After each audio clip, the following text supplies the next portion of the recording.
What's up, everybody? We are live for Coyotes at the Sharks. The Coyotes are in the Shark Tank to take on the San Jose Sharks, and both these teams have a pretty similar start to the season.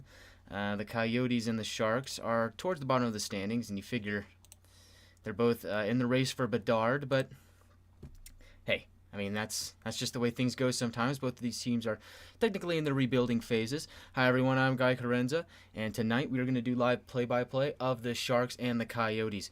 Unfortunately, here we are not allowed to show the live feed, the live video feed, or the audio from the game. Because that's copyrighted, but if you want to stick around and watch the game with me, I'll be doing live play-by-play and a bit of a reaction and some Q&A if you'd like to drop a question down in the chat, we'll do that as well.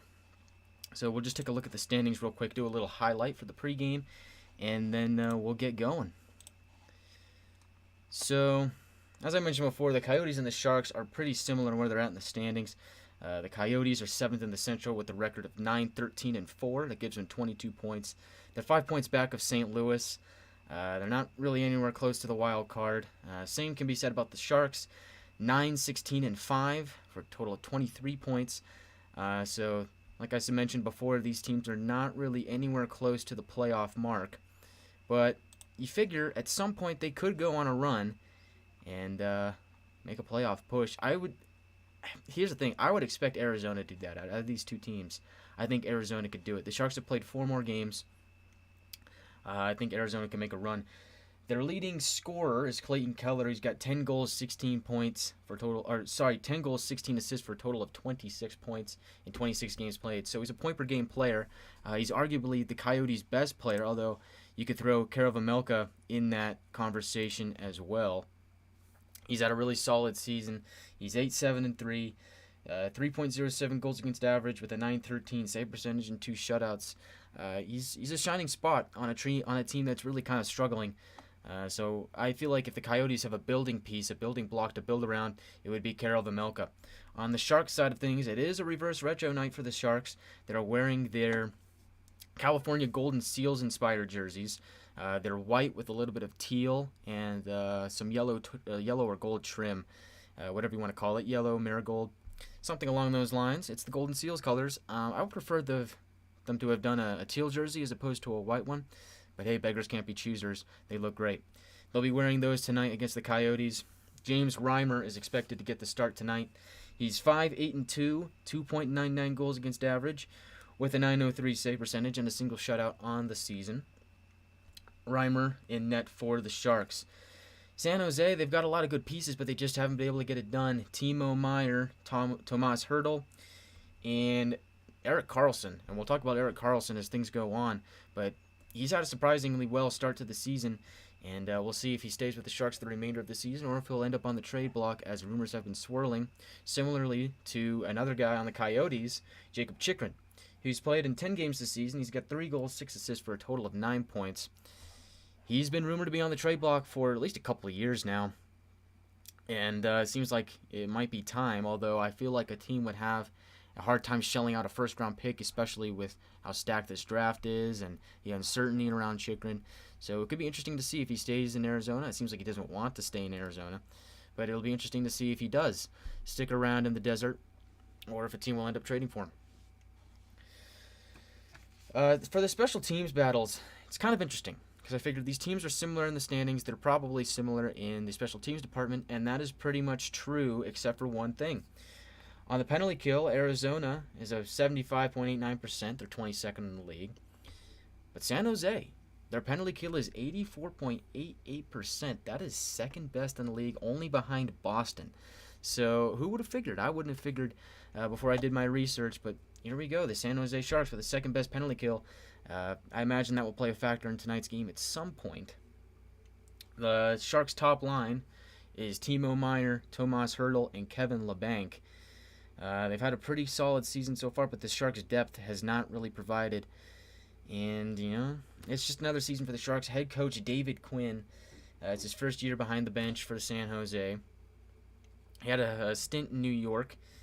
One of the gripes with him in New York was could he develop young players, and it seemed like he wasn't getting the most out of Lafreniere, Capocaco, and a couple of other guys on New York. And so he finds his way in San Jose, and I think his first year in the Bay is as expected. I don't think a lot of people really expected him to to right the ship or turn things around, to start things here really quickly, going on a surprise run. But I feel like with what he's got and the way things have gone, that he's done a pretty good job of managing this hockey team. It's the Sharks and the Coyotes coming up in about 5 minutes to puck drop. At least that's when they say it's supposed to be. Although you never really know these days.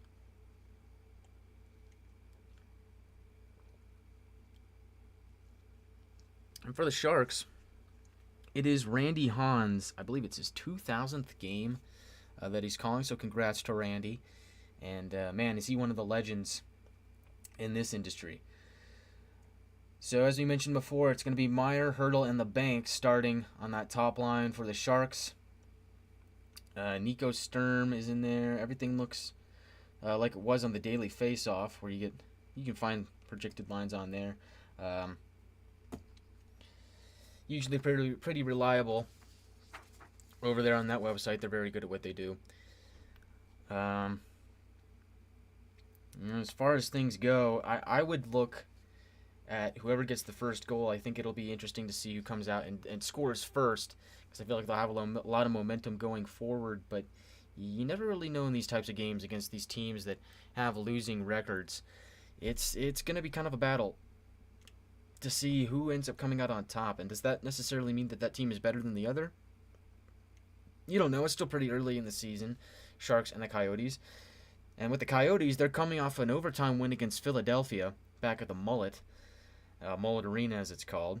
Clayton Keller had his first ever hat trick. Who would have thought that after all this time, Clayton Keller never had a hat trick until now? He scored 3 goals against Philadelphia, and the overtime winner was his third.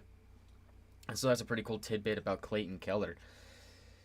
But you look at the Coyotes roster, and it's pretty apparent that they're rebuilding. And you got a lot of young guys on this roster, a lot of guys that I haven't really heard before until I looked over the roster and kind of figured out what they were about. But I feel like they've got some good pieces, and with a couple good drafts, they could be right back into contention. It's difficult as a team like that, right? Especially when you're the Coyotes and you're in this transition phase where you're moving from Gila River Arena to the ASU Arena, Mullet Arena, and now you're trying to get a new building. You're not really sure where the team's going to be in a couple of years. It's just really tough to I bet it would be tough to be a player in that locker room, right? To not really know, one, if you're going to be on this team in the future, and number two, not to know where you're going to be playing. If the Coyotes do end up getting relocated, you just don't know. I personally don't think that they will get relocated. I think that they're going to stay in Arizona. I think that's the best option for them. I'll talk about that a little bit later on, but I think it's better that the Coyotes do stay in Arizona. I think that's a pretty big market, and the NHL already lost out on the Atlanta market, which is a big market on its own. I think Arizona is top 5 in terms of overall size and market value. So for them to lose that, like they lost Atlanta, I don't think that would be good for the NHL, and I think that's why they're trying to do everything that they can to keep the Coyotes in the desert. And you know what? You talk about Houston. Houston in itself is also a very big market, but it's always risky to take a team from point A to point B because you don't know how the public is going to react to it. You don't know how the people are going to interpret this team. You don't know how they're going to take this team and say, oh, well, we don't really care about them. You don't know if they're going to be diehard fans. You just don't know. And you take a market like Los Angeles, right? You took, and we'll put this into NFL terms, right? You took the Chargers and the Rams out of St. Louis and San Diego, respectively, and you moved them to Los Angeles, and Los Angeles doesn't really care about them, and it's apparent because every time that one of them plays a home game in that stadium, it's always dominated by the other team's fans. So you always have the situation where you're not really sure how a market is going to respond to a team showing up there, and I think expansion teams are a little bit different than relocated franchises, so it'll be interesting to see, but I don't really think that the Coyotes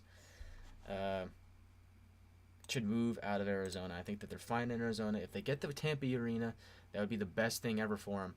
I really think that would do them wonders to end up with that stadium in Tempe. But only time will tell. I think it's going to come down to, I believe, a citizens vote or something like that, where where they'll meet, they'll convene, and if it gets approved, then they're going to be in business with the arena. But if it doesn't, then they're going to have to find something else to do. They might have to propose another proposal, or who knows, work their way down to Houston. It's almost time for puck drop. It should be close to puck drop. You never know. Hopefully my computer doesn't do a Windows update during one of these. That's happened before. I've had my computer do a Windows update in the middle of a live stream, which isn't very cool. It was weird because I was still able to keep going live, but I couldn't see what was going on my end because obviously it was just the Windows loading stuff, and so it was weird. But we are going to. I'm gonna pull up the NHL app and we'll see what we got here. So, Sharks are 17th in face-off percentage. Sorry, excuse me. Wow. The Coyotes are 28th. They're pretty similar, except for that penalty kill for the Sharks, right? And we'll talk about it a little bit more when the Sharks go on the penalty kill. But really surprising. I think. I mean, I wouldn't have thought. But otherwise, these teams are pretty similar across the board. But I think if you're the Coyotes and you want to have a building block, you got to start in net. You got to start with Karel Vejmelka. I think he's the guy in net for the Coyotes. And obviously, when you look at offense, it's Clayton Keller. Clayton Keller has got to be the glue guy for this franchise. They have to find a way to keep him around at all costs. He's been really good. But I mean, the rest of this roster, it's just, I don't know. I mean, you've got guys like Nick Schmaltz. You've got guys like Nick Bukestad, who's bounced around the league a lot. You've got Christian Fischer, who seems to, you're not really sure what you're going to get with Christian Fischer. He's kind of at a crossroads in his career. And Nick Ritchie, another guy that's been around, been here, done that. Shane Gostisbehere, although Shane Gostisbehere has been pretty good so far this year. 6 goals, 14 assists for 20 points in 26 games. That's not bad. And then you go to some guys on the blue line for Arizona. You got Patrick Nemeth and Troy Stecher. Guys that have been there, done that. Probably closer to the end of their career than the beginning. But they find their way in Arizona on a team that's rebuilding, and it is what it is. For the Sharks, you got a lot of young guys on this team paired with a little bit of an older core, maybe a core that isn't necessarily as strong as others in the league. I mean, you've got Meyer, you've got Hurdle, you've got LeBanc, you've got Couture, and you got Carlson, but I don't know. I mean, you got guys like Barabanov, you got Evgeny Svechnikov, you've got Nick Menino, who's bounced around for the last couple of years. Jacob Megna, Mark-Edouard Vlasic, who's been there for years. He's probably closer to the end of his career than the beginning. So you don't really know about this team, where these teams are going to end up. But like I said, it's going to take a couple of years for them to kind of develop through the draft. And I think that seems to be the key for teams like this is you just got to build through the draft. And with the Coyotes, I don't really see many trade pieces aside from Chychrun. They don't really have a lot to build through trades. So I think I think they're pretty much done on the trading front in terms of acquiring draft assets and adding value. And I think it's the next couple of drafts for Arizona. They got to hit it out of the park, or else it's all for naught. And I think that's pretty much their strategy. But San Jose, they're kind of at a crossroads. It's, do you trade Timo Meier? Do you trade Erik Karlsson? I think that's what it's going to come down to. And I think at some point they are going to end up trading one of these guys, but I don't necessarily think they're going to get the return that they want out of a trade like that.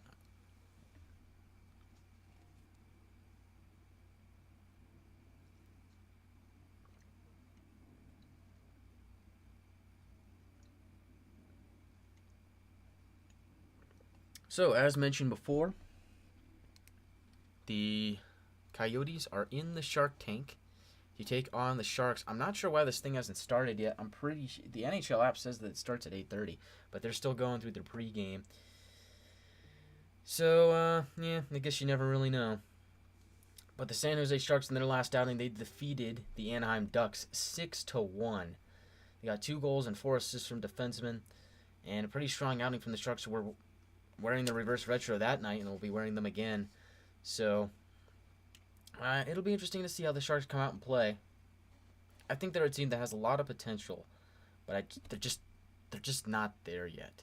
And I think that's the problem with San Jose is they're just not entirely there. They have some good pieces, but I don't necessarily know if they have that whole product put together. I think they're just missing a few holes. They might have to move on from some guys in these core, like I mentioned before, trading away some players that you don't necessarily want to get rid of. But oh well. So let's talk about the commissioners meeting. So, or I guess the board of governors meeting, or whatever they call it. Gary Bettman sat down with all the owners, and it was announced today that the next year's salary cap was only going to go up $1 million. And I have some thoughts on this, and I think you guys might share some similar thoughts. Explain to me how we have things like jersey ads coming in. We've got the digital ads on the ice, right? And then we've got the enhanced digital board ads. You got all this extra revenue coming in. Gary says that revenue is at an all-time high in the last time that he spoke about this, but yet the salary cap is only going to go up $1 million. How does that work? I don't really know. You just got to think about it, right? All this revenue coming in, and the cap is only going to go up $1 million. That just doesn't really make a lot of sense to me. Like, who's pocketing that cash? Where's that cash going? Because it doesn't make a whole lot of sense to me why the cap would only go up that much, which is really insignificant, really little, when there's all these other revenue channels coming that have never been there before. It's just weird to me. It doesn't make a lot of sense. Gary also said, and this one was kind of funny to me. I didn't really understand this one either. Gary said that the digital board ads, he said that there was a fan poll done that he basically said that there's nothing wrong with the digital ads. Fans love them. They're great, whatever. I mean, they're okay. They're not bad. I mean, they're not fantastic, but they're not terrible either. I mean, there's times where they're not noticeable. There's times where they really are noticeable. And, there's times where there's just graphics on screen and guys just phase through the graphics, or, you got like a car running around the boards and it's really distracting. It can be bad sometimes, but I think sometimes I'll just be watching. I mean, I was watching a game the other day. I had a slight headache, and it was just giving me a headache just watching these ads, because they're not still, right? They shake around a little bit, and so it was just kind of nauseating to me to just see that. I don't know. Tell me what you think about that, because I think it's an interesting topic. I don't think they're necessarily bad. I think they're bringing in revenue, which is fine. You want the league to grow, but again, why would the salary cap only go up $1 million if we're bringing in all this revenue? I don't know. Doesn't make a lot of sense. Doesn't make a lot of sense to me at all. But I don't know. I guess we'll see. I guess we'll find out. Right. So it looks like we're getting close to game time. Finally. So I'm just gonna drop a little thing on my story to say that we're going live.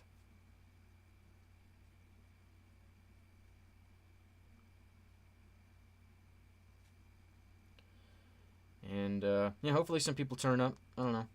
I'm fine either way. Honestly, it is what it is. This is more for me to build my portfolio and have like a record of it than it is for people to come and say, "Oh, hey, look at this guy." But I mean, I would love to see people turn up. I always like many new people, but if people don't show up, then it's fine. I don't really. Doesn't really hurt my feelings too much.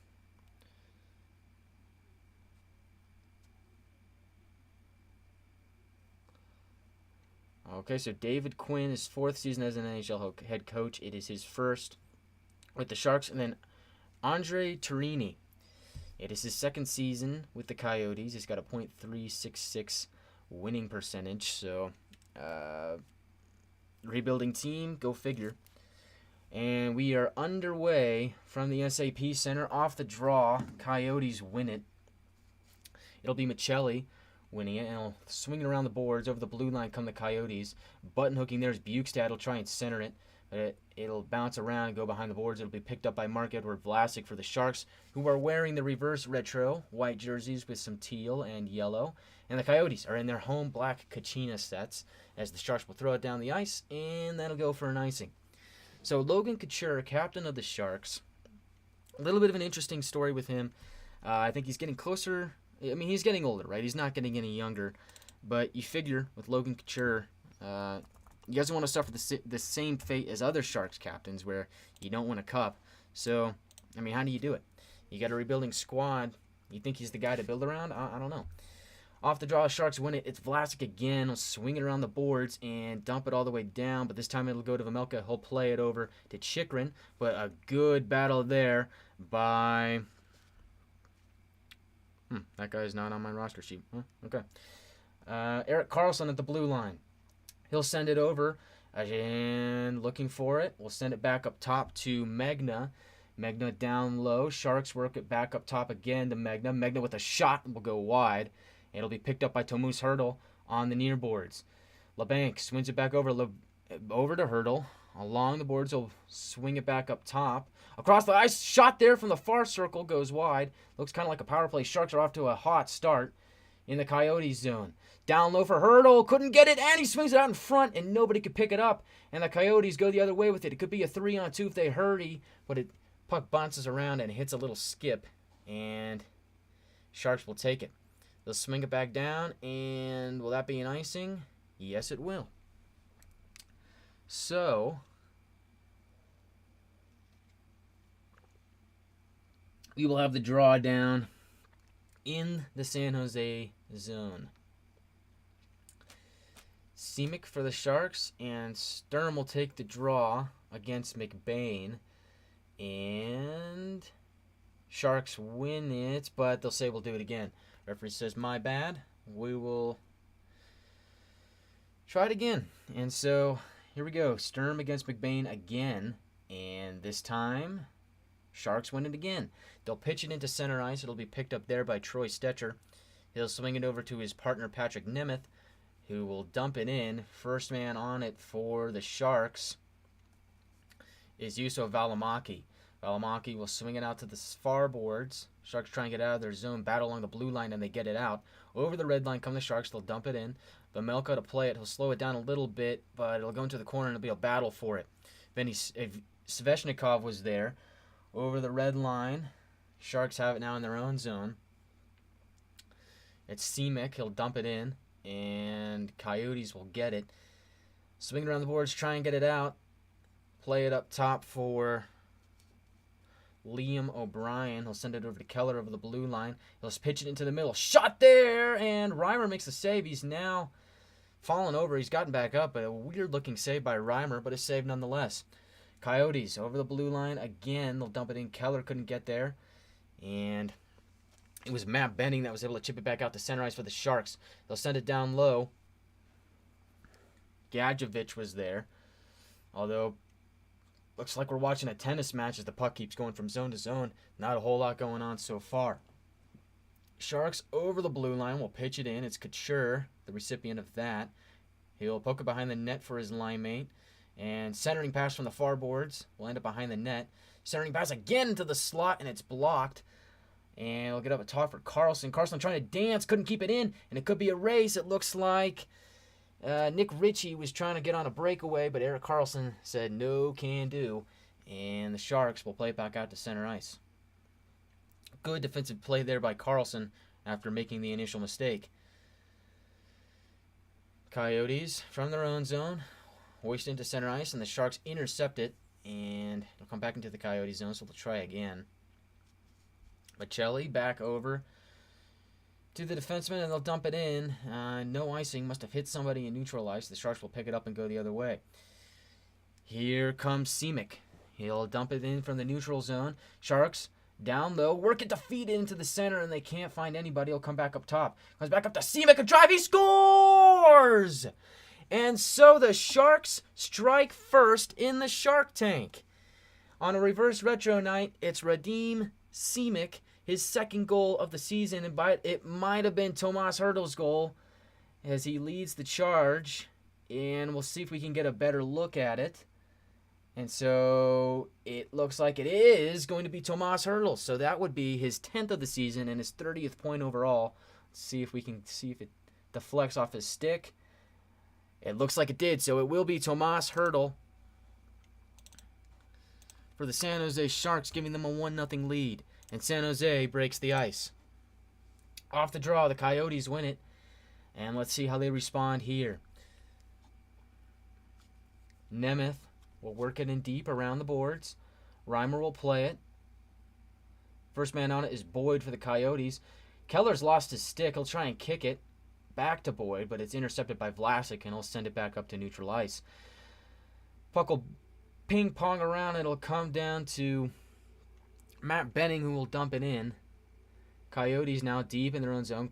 Looks like Stetcher got cross-checked, and now another Shark goes down. It's going to be Evgeny Svechnikov that goes down. No call on either of those plays. Just a good old-fashioned hockey play.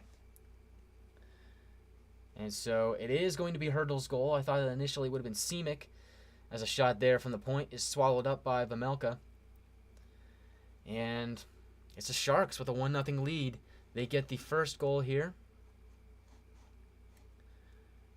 And really subtle deflection by Hertl. You know, you want to talk about a game of inches.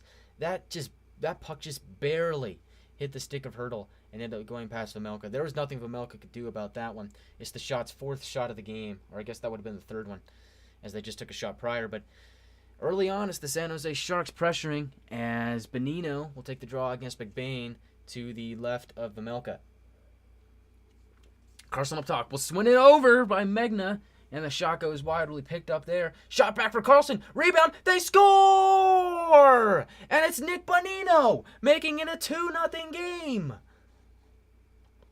And so San Jose with a 2-0 lead just 5 minutes into the first period. Wow. All right. So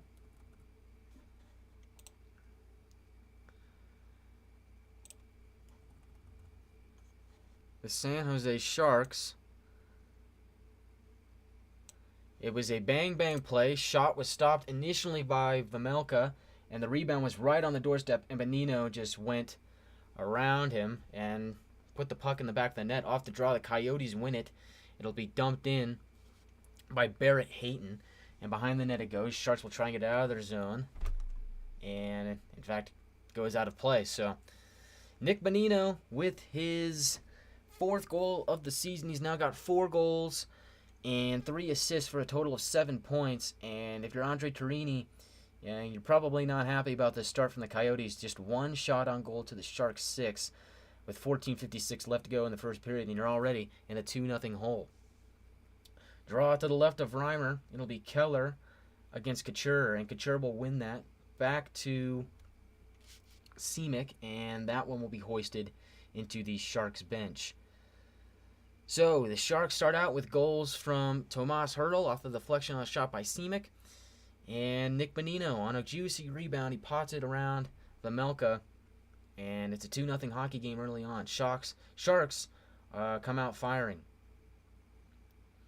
And Bonino leads NHL forward since the start of the season with 141 blocked shots, and he was always really good at doing that when he was with Pittsburgh in their 2 cup runs, and then he found his way to Nashville, and now here he is in San Jose, and he's still blocking shots, as a shot from center ice is hoisted up into the paraphernalia of Reimer. He'll drop it back behind the net, and the Sharks will play it. Time rolls on.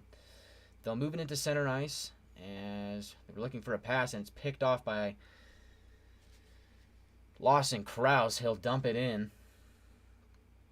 I'm not super familiar with the players on these rosters, so give me a minute. And it usually takes me about a period when I try and do these on such short notice. I just decided I was going to do this game earlier today, so that's where we are here. But yeah, goals from Bonino and Tomas Hertl give the Sharks a 2-0 lead, and you got to be happy if you're David Quinn.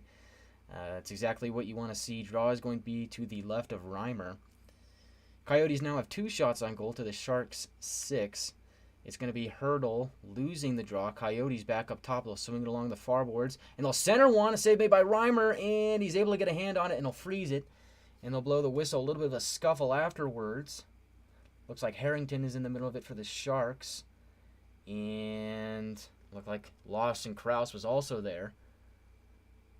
And they're going to go to commercial with 13:59 left in the first period. But the Sharks with a 2-0 lead. On a reverse retro night, go figure. And as I mentioned before, it is Randy Hahn's 2000th game with the San Jose Sharks. Congratulations to him. He's one of the legends in the industry. You know, you grow up, and you don't even have to be a Sharks fan. There's just guys that are nationally respected around the league, and Randy Hahn's one of them. He's been doing it for so long, but he's just really good at what he does. I love how descriptive he is, and I love his calls. Certainly a guy that I look up to, and just really cool milestone for him. As they're showing some stuff on the jumbotron for him, and they got a little bit of those like heads on a stick for Randy. They're showing him, and so that's really cool for Randy Hahn. I've always really liked that guy. And so for the Sharks, they get off to a hot start, and we haven't even seen a power play or a penalty kill or anything of that nature. Let's take a look at some of the advanced stats. Face-offs, Sharks are winning that 55.6 to 44.4. Coyotes lead in the hits department 3-1, and the Sharks lead in takeaways 1-0. And in shots, Sharks lead 6-3.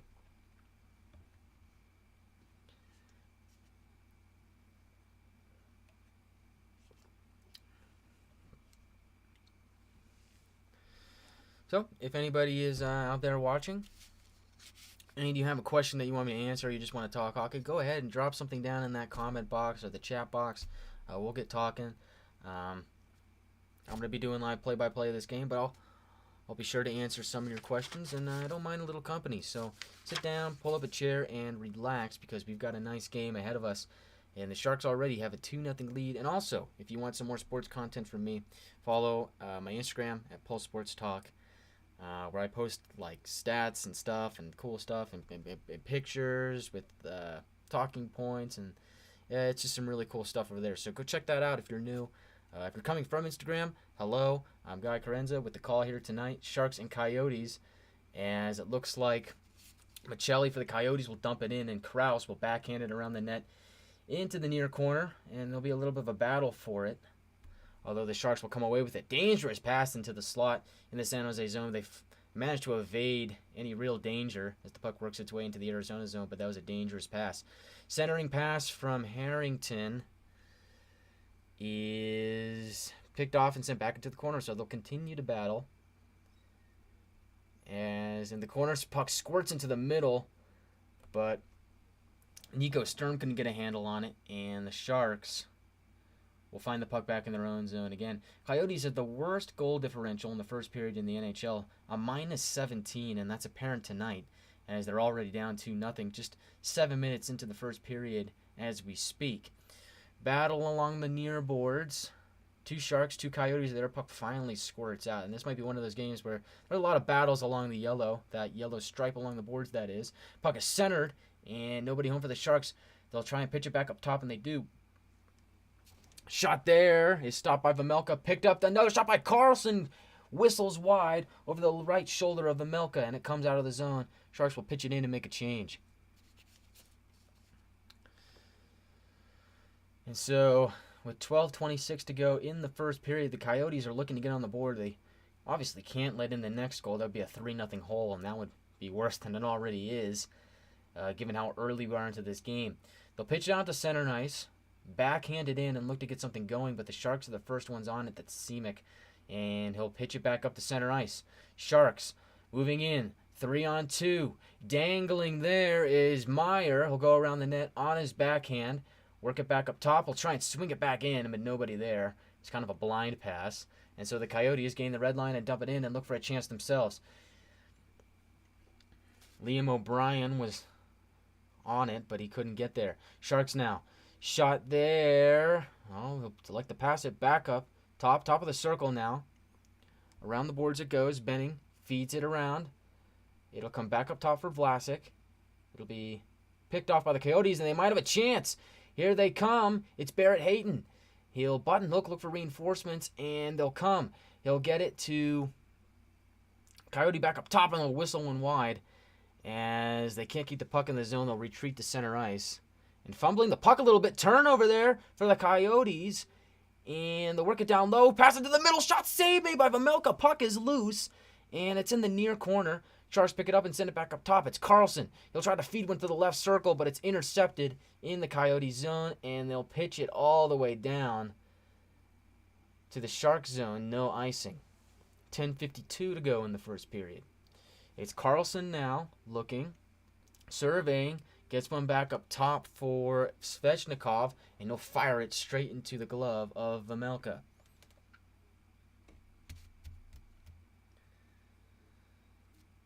So some good opportunities. It was Couture down low trying to feed one for Bonino, who already has a goal in this game. And it was an excellent left pad save by Vejmelka, just extending all the way out off of a shot that really wasn't all there.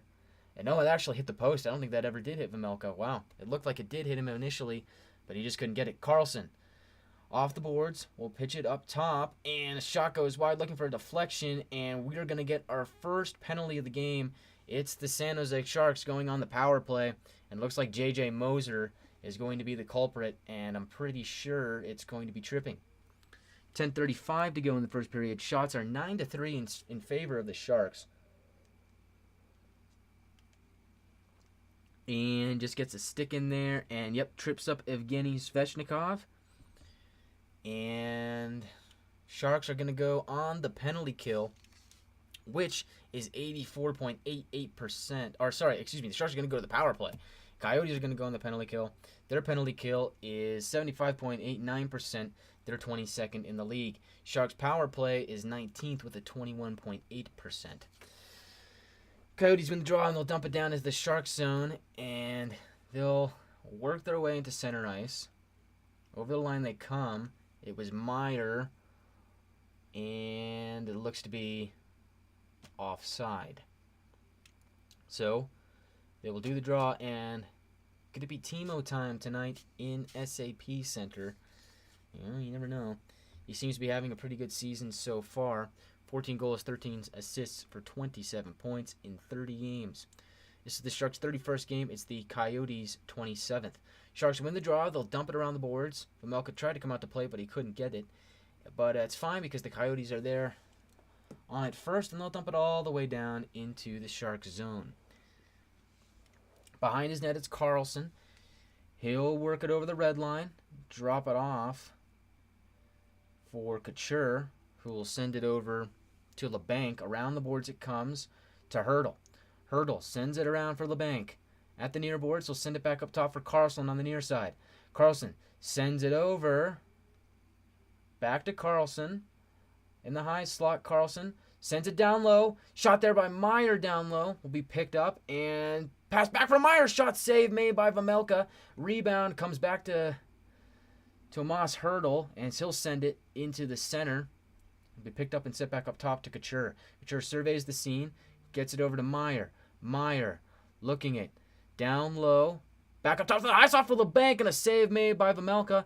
Puck comes to Meyer. Down low. It's Hurdle. He'll move it up to LeBanc in the circle, and looks like we have a stoppage of play. And looks like we're going to have a penalty to the Sharks, so we might have some 4-on-4 hockey coming up. And it is going to be Kevin LeBanc going to the box.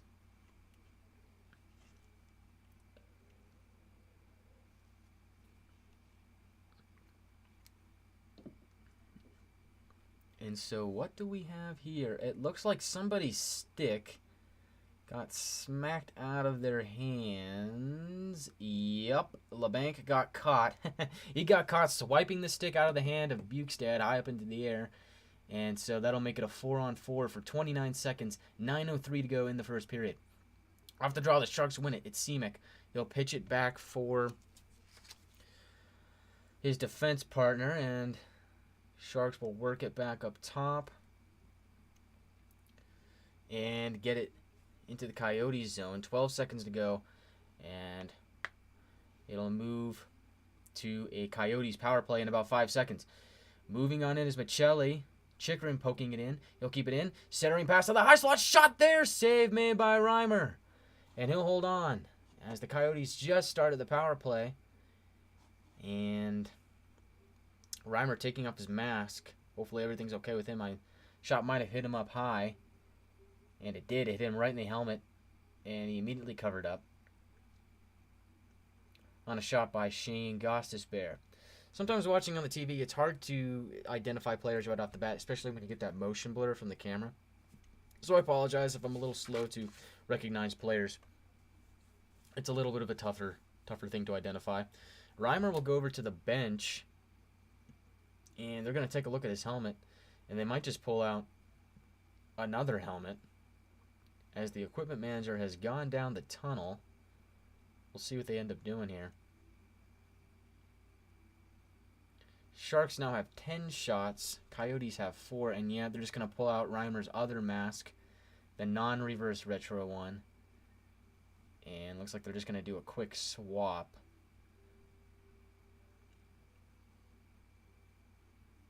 So no more reverse retro mask for Reimer. Looks like he's going to go with his standard one. So he might be doing a little bit of time killing here, as Bonino and Sturm are out for the Sharks on the penalty kill.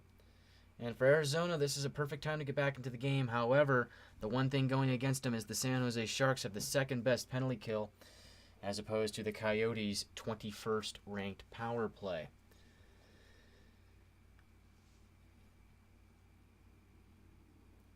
Draw it to the left of Reimer.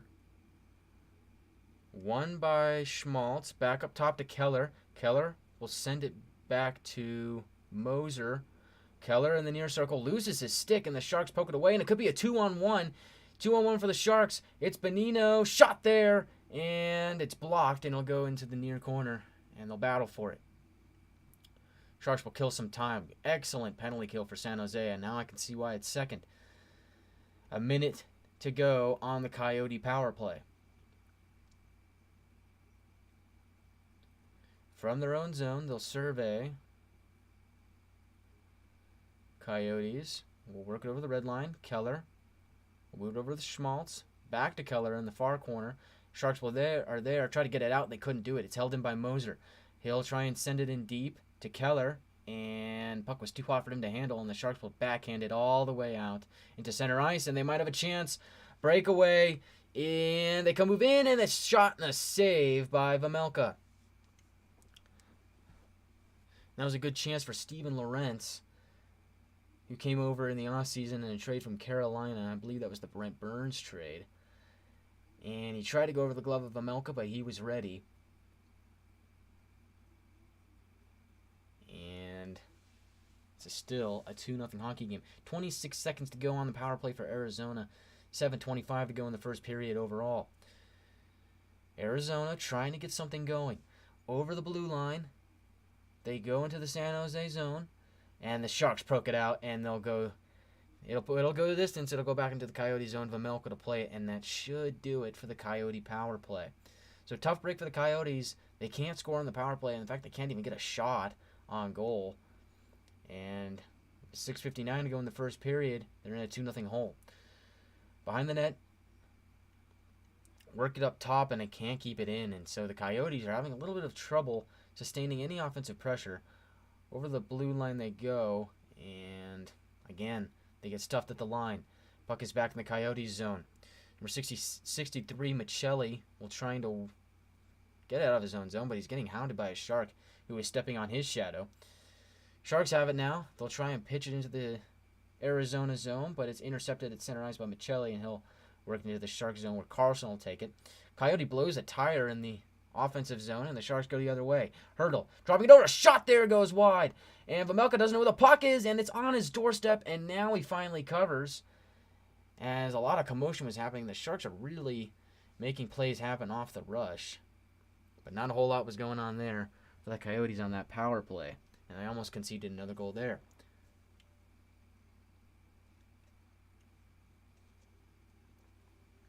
So tough break so far for Arizona, but a really strong start, strong start for the San Jose Sharks.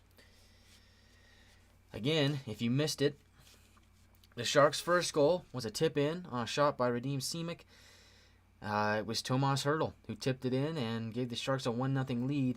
And then not very long after, it was Nick Bonino potting in a juicy rebound on the doorstep. And that made it a 2-0 hockey game, and that's currently where we sit. Shots are 12-4 in favor of the Sharks. And they're winning in the face-off battle, too, 56.2% to 43.8%. Each team is 0 for 1 on the power play. And 3 takeaways for the Sharks, to 1 takeaway for the Coyotes. And the story so far is the Coyotes have not really gotten really any offensive pressure, and so they're going to have to try and find a way to start getting some offensive pressure, start getting some shots on goal, because if they can't, then this is going to be a very long night for them. And for the Sharks, you got a 2-0 lead, but obviously you want to build on that. But overall, a solid offensive performance by the Sharks so far.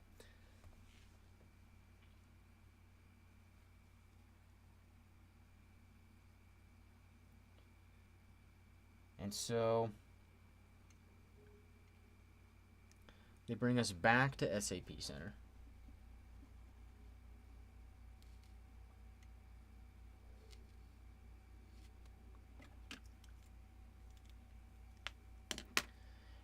And you talk about Erik Karlsson, and it seemed like Erik Karlsson was, heading towards the end of his career. He wasn't going to go back to the way he was. He wasn't going to be prime Erik Karlsson. That's not the case, as he's had a resurgence this year. Who would have thought? As he has the puck now. Takes a shot, and it'll go wide. He'll rebound held in by Magna. Behind the net it goes. Sharks working into the near corner. Coyotes trying to get it out. Battle along the boards. Sharks win it. Hurdle slides it over to Magna. Shot, and it's swallowed up by Vejmelka.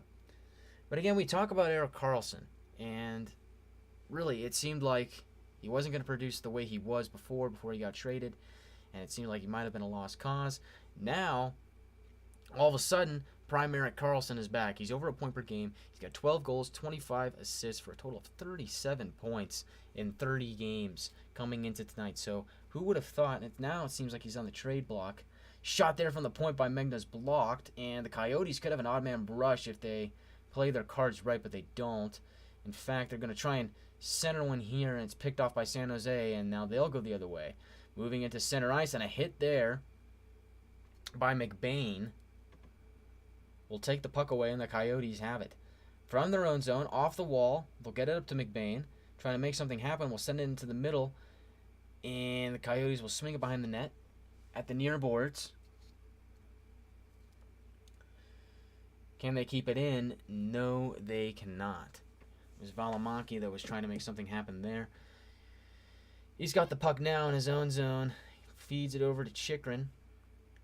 It seems like he's at the center of every single trade talk. Every time you see a puck Empire post about news of the day, it's always centering Chychrun. As Chychrun with the puck now will take a shot, and it's swallowed up by Reimer. 4:51 to go in the first period. But, Jacob Chychrun, it seems like whenever you see a Puck Empire post on Instagram, the Daily News, it seems like he's at the center of it. Trade rumors surrounding Jacob Chychrun. Will he go to Vancouver? Where will he end up? Will a team pay a first-round pick for Jacob Chychrun? It just seems like, and the story for a while now is that Jacob Chychrun wants out of Arizona, but who's willing to pay the price for a defenseman like that? And he's probably the best defenseman on the market, don't get me wrong, but with the draft this stacked, who really wants to give up a first-round pick? It's a gamble. It always has been a gamble when you trade a first-round pick, but especially for something like that. And just look at some of these trades that have been made, and you think, well, they might have been better off holding on to that draft pick, or you might have been better off just holding on to that guy. You never really know. But for Arizona, it seems like all they want is draft capital, so it seems like Chychrun's days in the desert are numbered. But as I mentioned before, he's got 3 goals, 6 assists, 9 points in 10 games. He's an elite defensive talent, but how much longer will he be in Arizona? I don't know. And the question is will anybody be willing to pay the price for that? Some of these guys that kind of sit in the rumor mill in the trade mill for a long time, it's just weird. It doesn't feel like they ever will get traded, but eventually things do work out, or they don't. Like Matt Dumba is another one. Matt Dumba has been on the trade block for what seems like a few years now, and he's still in Minnesota. But the word is oh yeah, he'll be traded anytime soon. But it's been a couple of years now, so I don't know who really knows except for the GM and the player, right? But I think in terms of Chychrun and the Coyotes, I think it is best that they do part ways. But I think right now it comes down to what other GM's willing to offer for him. And it sounds like they're not willing to cough up a lot. And I think that's what's stalling trade talks. Draw is going to be in the Sharks zone. It's going to be Couture against Boyd. And the Coyotes win the draw, gets it back up top to the aforementioned Chychrun. Along the near boards, it's Schmaltz, and he'll dance around. He'll work the puck in deep. Behind the net it goes. Couture picks off the pass, and he'll backhand it back out to his own blue line, where Bonino will stick it back out to center ice. Coyotes from their own zone. It goes to Schmaltz. Can he make something happen? No. The puck will go all the way back down into the Coyotes zone. It's Chychrun with a Shark on him, and that's Gregor. Schmaltz trying to make something happen. We'll drop it back off to Gostisbehere, former Philadelphia Flyer. We'll send it over to Keller on the near boards. Keller dancing in, and he can't get a shot away, and it'll squirt back out to center ice. Keller looked like he had something going there for a second, tried to dance around a defender, but he just couldn't get the shot away, and the puck went back out into the neutral zone. It's Semek from his own zone, moving it up top to center ice. Sharks now on the attack. Pass is picked off by the Coyotes, and they'll go the other way.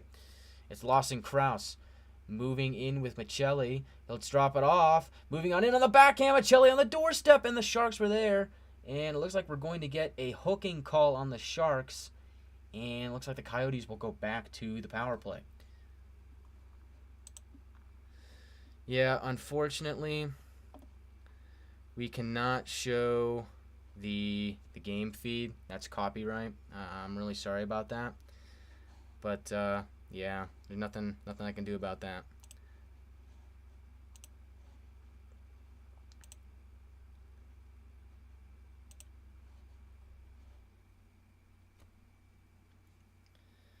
Draw to the left of Reimer, and it's won by the Sharks. Bonino will hoist it back out, and so the Coyotes, on their second power play, will look to get something done. Behind the net, it's Gostisbehere, and he'll work around Sturm. Moves into center ice. We'll drop it off to Michelli. He'll slide over to Chychrun, who will go coast to coast. Now it's Nick Ritchie. We'll drop it off to Boyd, who gets tripped up, and we got another call, so it looks like it's going to be a 5-on-3 for a minute 27 for the Coyotes. So if you want to talk about a perfect opportunity for the Yost to get back into this game, this is it. And it looks like Nick Bonino is going to go to the box, and he's an excellent penalty killer. So this hurts if you're the Sharks. Let's see if the Coyotes can capitalize on it. As I mentioned before, the Sharks have the second best penalty kill in the league, 84.88%. They've already killed one tonight, but now it's really going to be put to the test with one of their best penalty killers out. And now they're on a 5-on-3. Two-man advantage for the Coyotes. Can they get something done? They've got 6 shots on board. We'll see if they can get something done. Off the draw, they win it. Look at it back top. Chychrun moves into the near circle. Slides it back up top to Gostisbehere. Back to Chychrun. Work it down low for it looks like Schmaltz. Over the Chychrun. Back to Gostisbehere. Yotes being very methodical about it. They'll work it down low. Schmaltz back into the high slot. He'll exchange with Chychrun. Work it down low to Keller. Keller along the near circle. Surveys. Gets it back up top for Schmaltz. Who'll drop it off to Keller. To the far circle now for Chychrun. He'll move into the high slot. Gets it down low for Gostisbehere. Into the circle to Schmaltz along the near boards. Back up top for Chychrun. He'll slide it over to Keller. And he'll work it down low. Coyotes got to take a shot now. 38 seconds to go. They'll slide over to Gostisbehere. He'll wind and fire, and it'll go wide. And the Coyotes will pick up the rebound. It's Keller on the far circle. He'll dance in to the top. Down low. Shot. They score! And that is going to be a goal by Lawson Krause, and that'll cut the lead in half. And the Coyotes score on the power play. And so just like that, the Coyotes are back into the game. With a minute 55 to go, and it was a pass down low, and Krause just goes right into the middle over the right shoulder of Reimer. Really a beautiful play, and Keller makes that happen. And so for Kraus, that's going to be his 13th goal of the season. He's now got 16 points on the year. And the Coyotes get it done on the power play. And so it's going to be Kraus with the assist by Keller and Goss to spare with about a minute 50 to go in the first period. Sharks with it now in their own zone. And keep in mind that was scored on the 5-on-3, so the Coyotes still have 45 seconds of power play time. Vejmelka behind the net. And the Coyotes will look to get another rush here going and maybe try and tie this thing up before the period ends. They now have 8 shots on goal to the Sharks' 13. Chychrun tried to get a pass, but he couldn't do it. And now the Sharks will go the other way. It's Nico Sturm killing off time. And they'll just battle along the boards here. Coyotes pick it off now. And now 16 seconds to go on the power play. Can they get something going? Think about a last rush here. It's Michelli. And Timo Meyer's in front of that, and the Sharks will pick it off. They'll send it back out to neutral ice, and that will pretty much do it for the power play. And so we're under a minute to go in the first period. It's a 2-1 game, and 50 seconds to go in the first period. Coyotes have it. They'll work it over their own line, and they'll backhand it to the Sharks' blue line. Well, the puck will get stuck along the boards, and Sharks eventually get it. It's Carlson. Carlson will send it into center ice, and the puck kind of just hovering around center ice and not really going anywhere else. And now finally it'll be worked back in deep by the Sharks, and Vejmelka will play it. He'll get it over to Moser.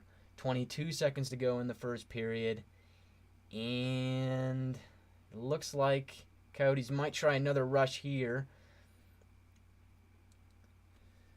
It's Liam O'Brien working it in deep.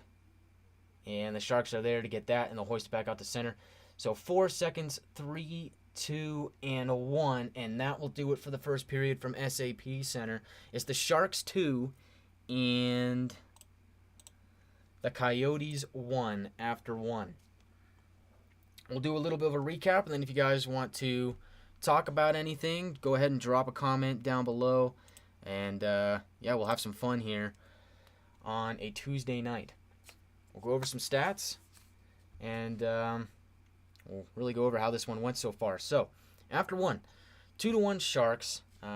Started out, Sharks came out, guns blazing, and it was a shot from the point, but Radim Simic was tipped in front by Tomas Hertl. Really, a game of inches. Puck barely hit his stick, but it was enough, and it made it a 1-0 hockey game as it went into the back of the net. And for Tomas Hertl, that's his 10th goal of the year and his 30th point overall. Not much longer after that, it was Nick Bonino cashing in on a juicy rebound. And that made it a 2-0 hockey game that was 4:52 into the first period. And that was assisted by Carlson and Gadjevich.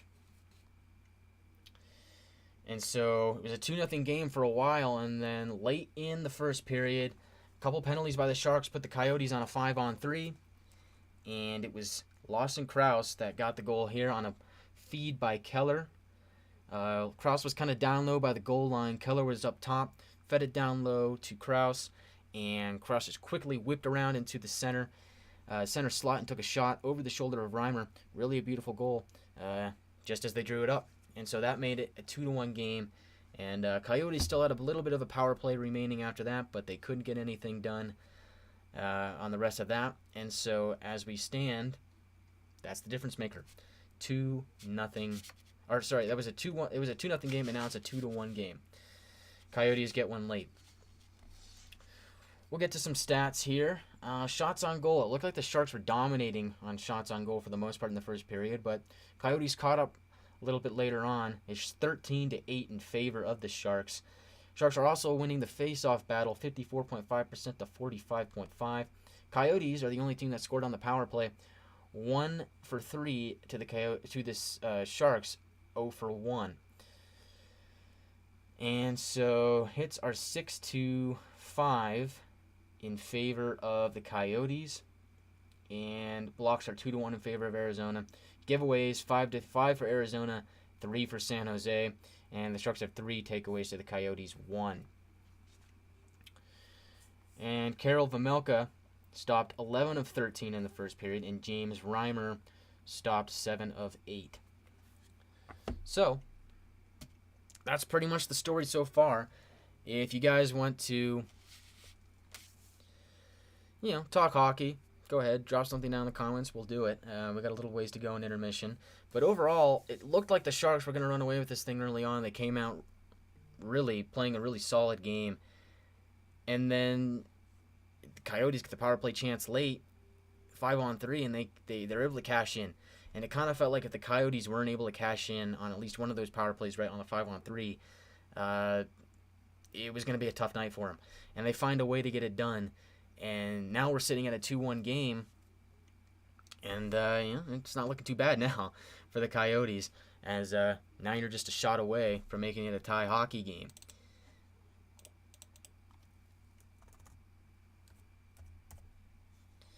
But I find these teams a little interesting because they're really kind of similar in a few ways, right? You look at the Sharks and the Coyotes, and their records are very similar. Sharks have played a few more games than the Coyotes, but thank you, Lucas. I appreciate that. But it seems like they're very close in where they're at in the standings, and they're really close in the way that they're built, right? For the Sharks, you've got their core that's been around for a little while, but how do you build around that with a lot of moving pieces? You've got Timo Meier, you've got Tomas Hertl, Kevin Labanc is there, you got Couture, and then you got a bunch of other guys around them, and you've got Carlson and Vlasic on the blue line, two guys that are really good at what they do, but it might be time for them to be on the way out. It might be better off just getting assets for them. A late night game, that's right. Might need some coffee here. Good thing I'm closer to the West Coast. I'm not an Eastern time zoner, so it's a little bit of an easier one here. But for the Sharks and the Coyotes, it's just rebuilding. Yeah, 10:30. Yeah, okay. Yeah, that's not too bad. I believe it's about 11:30 on the East Coast, so Central time zoner, not too bad. I'm a Mountain time zoner, so it's only about 9:30, 9:20 here. So these West Coast games are fun though. I wanted to highlight these two teams because there's a few guys, I know a few guys, and so I've been doing Instagram for about a year now. I've actually been doing Instagram since around the playoffs of last year. I was doing live streams last year, and that's when I started picking up the Instagram game. I started posting on Instagram. And two of the coolest guys that I met so far on Instagram are Sharks Central. Really cool guy, covers the Sharks. He does a fantastic job. If you're a Sharks fan, go check him out. And the account Did the Coyotes Lose? That guy's so funny. But two really awesome guys, two really nice guys that I met so far. Just posting hockey stuff and just talking hockey. Those are just some guys that I met, and so figured, why not do this game? Sharks and Coyotes, and this is my first live stream since the playoffs. I've just been swamped with stuff with college. I'm trying to graduate next semester, and so just really have my hands full. But now I'm on break. Now I've got time to do some live streams, try and build my portfolio, and so here we are, back with another live stream. And so I took it upon myself to choose this game because it's two teams. They're very similar. They're not winning teams, but these games can be fun. And that's the thing, is people look at teams with losing records and they say, oh, that game's boring. There's no implications with that. But some of the best hockey that you can watch are these games because they really are kind of close in the way that they're played. So it's really cool. But yeah, if you're a Sharks fan or you're a Coyotes fan, go check out those guys. Sharks Central, I believe with 2 S's after the Sharks. So Sharks, ss.central. Go check that guy out if you're a Sharks fan. And Did the Coyotes Lose with an underscore in between each word. Those guys are really cool guys, really nice guys. They were really cool to me, really nice to me when I first started out, and did a few collabs with them. Just overall really great guys. So go check them out if you're on Instagram, and go drop them a follow. But Sharks and the Coyotes, man. Sharks and the Coyotes. Who would have thought that on a Tuesday night that a guy would be doing a Sharks and Coyotes game? But yeah, we're burning the midnight oil here tonight. Sharks and the Coyotes. It's fun to say, Sharks and the Coyotes. But and In other news, Alex Ovechkin got a hat trick tonight, so now he's at 800 goals. And I believe he's only the second player ever to score 800 goals. So you talk about a pure goal scorer, which I think is a pretty good definition of Alex Ovechkin. Pure goal scorer. He's chasing Gretzky now. He's past Gordie Howe, and he's at the 800 plateau. Something only two players have ever done. So that's just incredible. And so we'll take a look at some scores around the league, as I believe most of them have gone final, except for 3 games. So there's 3 games active right now. The Flyers and the Avalanche. Avalanche lead 3-1. That game is in Colorado. Capitals at the Blackhawks. Ovechkin had the hat trick in that game. He scored his 18th, 19th, and 20th of the season. And that's a 62 game for the Blackhawks. He's over the 800 goal mark. This game is 2-1 in favor of the Sharks. Maple Leafs defeat the Ducks 7-0 in Toronto. Panthers beat the Blue Jackets 4-0. Stars beat the Devils 4-1. Stars lost last night in Pittsburgh on a late goal by Evgeny Malkin, but it seems like they're back in the win column after a win over the mighty New Jersey Devils. The Sabres blank the Kings 6-0. Sabres seem to be kind of a hit or miss team. They're either really good or they just don't show up at all. And then looks like we've got Bruins 4, Islanders 3. That one ended in a shootout. I was watching a little bit of that one earlier, and then I left to go prepare for this game. But it looks like the Bruins got it done in the shootout, so another home win for Boston. Lightning 6, Kraken 2. And the Hurricanes with a 1-0 win over the Red Wings in Detroit. And then the Oilers 6-3 over the Predators. And the Golden Knights were in Winnipeg, and they win that 6-5. Narrow margin. Let's see if that was as close as it looked.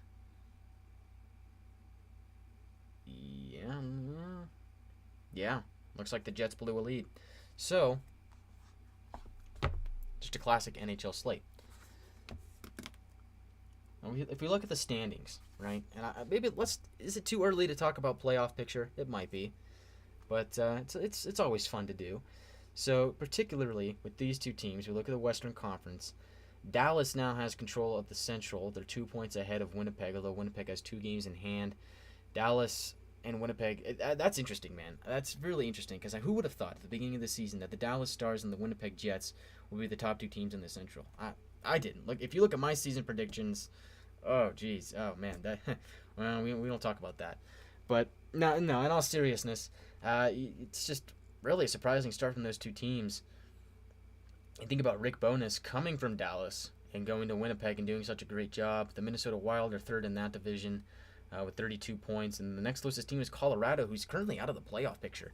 So, with all the injuries that they've had, it'll be interesting to see if they're able to overcome that later on in the season, as McKinnon's going to be out for a couple more weeks. I'm not sure how close Landeskog is to coming back, but it's really starting to pile up for Colorado. In the Pacific, Vegas and Seattle, the 2 expansion teams, are 1-2 in that division.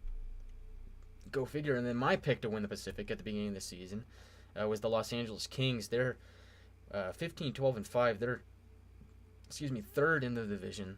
I still think they can win that, but I think right now it's Vegas' division to lose. Vegas looks really good, although Seattle could definitely go on a run too. But yeah, you talk about consistency with Seattle. Can they be consistent over a full 82-game season? I don't know. We've yet to see it. At least being consistently good. And then the last 2 wild card spots: Edmonton 34 points and Calgary 31. I think. You got to think Colorado finds a way in there at some point, right? Once they get their guys back, and we know what kind of team Colorado is, I think at some point they're going to find a way to get back into the thick of things. Who would fall out, though? Calgary, Edmonton, that might be the obvious choices as you look at the wild card, but I don't know. Minnesota could easily take a turn for the worse. They had a pretty poor start to the season. They found a way to turn things around, but I don't know. You never really know with some of these teams. It's really too early to kind of look at this stuff. I always say that the benchmark is like Christmas or New Year's, right? Usually around Christmas or New Year's, you find out what a team is made of. You know what a team is really built for. You know, just based off the standings, based off the games that you've seen by that point. By that point, you're like a third of the way through the season, and you kind of know what teams are and what they're going to be. Now, not all the time, right? We have a 2019 Blues or a 2016 Penguins incident where teams just go on a miraculous one and go on to win the cup. But, I mean, usually around this time, around New Year's, you got over 30 games played, and you know what kind of team you are. And so you can kind of really gauge the playoff picture by now. So we're starting to see that take fold. I think teams to watch out for down the stretch, particularly in the West, Colorado. Once they get their guys back, we know they're dangerous. They're the defending Stanley Cup champions, right? So we'll see how they shake out. Calgary. I think Calgary is going to be interesting. I think we've really yet to see Huberdeau gel with the Flames, so it'll be interesting to see if they're able to get that guy going and really just move forward and find a way to be a consistently good team like they were last year. If they can't, then they might miss out on the playoffs entirely or just be a wild card. In the East, watch out for Pittsburgh, man. Pittsburgh's dangerous. They've been kind of streaky this year with winning and losing, but there are times where they look darn good, and they look like they can beat anybody. So I think they're a sneaky dark horse. They're currently third in their division, but the Metro is going to be very, very interesting. Another team I look at is Detroit. Will Detroit make the playoffs? They got 32 points, record of 13-9-6. They're currently the first team outside of the wild card. I don't know if they can do it. I don't know if they have all the pieces yet, and I said that in the preseason. I just don't know. I think Detroit will be much improved, and they are improved, right? We've seen that. Detroit is an improved team from what they were last year. I just don't necessarily know if they have all the pieces to go on a run yet. We'll see. And as far as the Devils are concerned, a team that's kind of on a similar situation, but they're really overperforming. How long can they consistently do that? Will they fizzle out? They're a young team. They don't really have that veteran glue. Will they be able to keep this up over the course of a season? I don't know. It remains to be seen.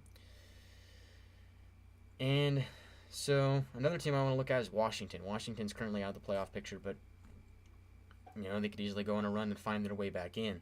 Washington, Florida, and it's interesting because I posted earlier, I think a couple of months ago, I think at the beginning of the season, only 3 times in the history of the NHL, history of the President's Trophy, has the team that won the President's Trophy the previous year didn't make the playoffs the next year. If this stands, Florida is currently 3 points out of a playoff spot, so, who's to say? It's too early to tell. If this holds, Florida would be the 4th team. So it doesn't happen very often, and they lost a lot of pieces in the offseason. I didn't think they were going to be as good as they were last year. A lot of moving parts. I just didn't think they were going to have the same team that they were, or be the same team that they were this year that they were last year, and that's apparent. They're not a President's Trophy team anymore. But are they even a playoff team? That's the thing. There's so many good teams in the East. You just look at it, and it's like the East is. I think the East is a much stronger conference than the West. So a team like Florida that would make the playoffs in the West doesn't make the playoffs in the East, and that's just how it is. But it'll be interesting to see how it goes down the stretch, because we're just a little over a third, right? We're close to a third. I think the Sharks are over a third of the way done with the season. So we'll see how it turns out. It'll be interesting. It'll be interesting for sure. A little too early to talk playoff scenarios, but it's not too early to talk about a guy like Erik Karlsson. Now, Erik Karlsson, coming into the season, nobody really knew what to expect with him. We figured he's been consistently declining over the last couple of years. We figured it was going to be the same this year, but it's not been the case. He's had a resurgence, and I think it's safe to say that prime EK65 is back. 12 goals, 25 assists for 37 points. Does he have an assist tonight? He might have an assist tonight. Let's check it out. If he does, then it just adds to his incredible resume tonight, this season. Let's see. Erik Karlsson. Yep, he's got another assist tonight. So Now, in 31 games, 12 goals, 26 assists, 38 points. Who would have thought at the beginning of the season? I mean, really, who would have thought? And so now they're saying that Erik Karlsson's on the trade block. Understandably so, right? The Sharks are kind of in a transition phase.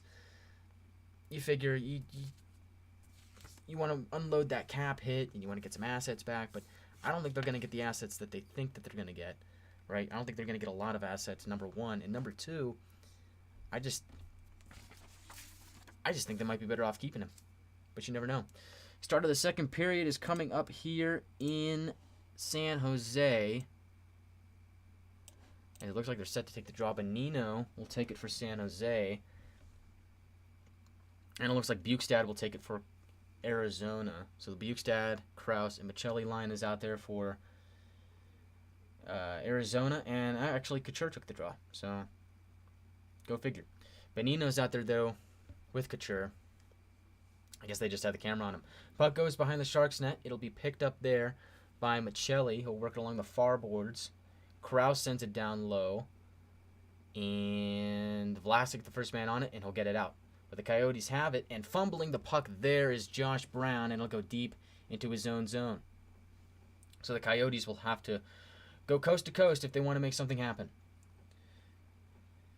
Coyotes have not won a game when they're trailing after the first period. So that statistic doesn't bode well for the Coyotes, but I don't know. I think that they've had a little bit of resurgence at the end of the first period. It's something to build upon, and we'll see what they can do to start this period.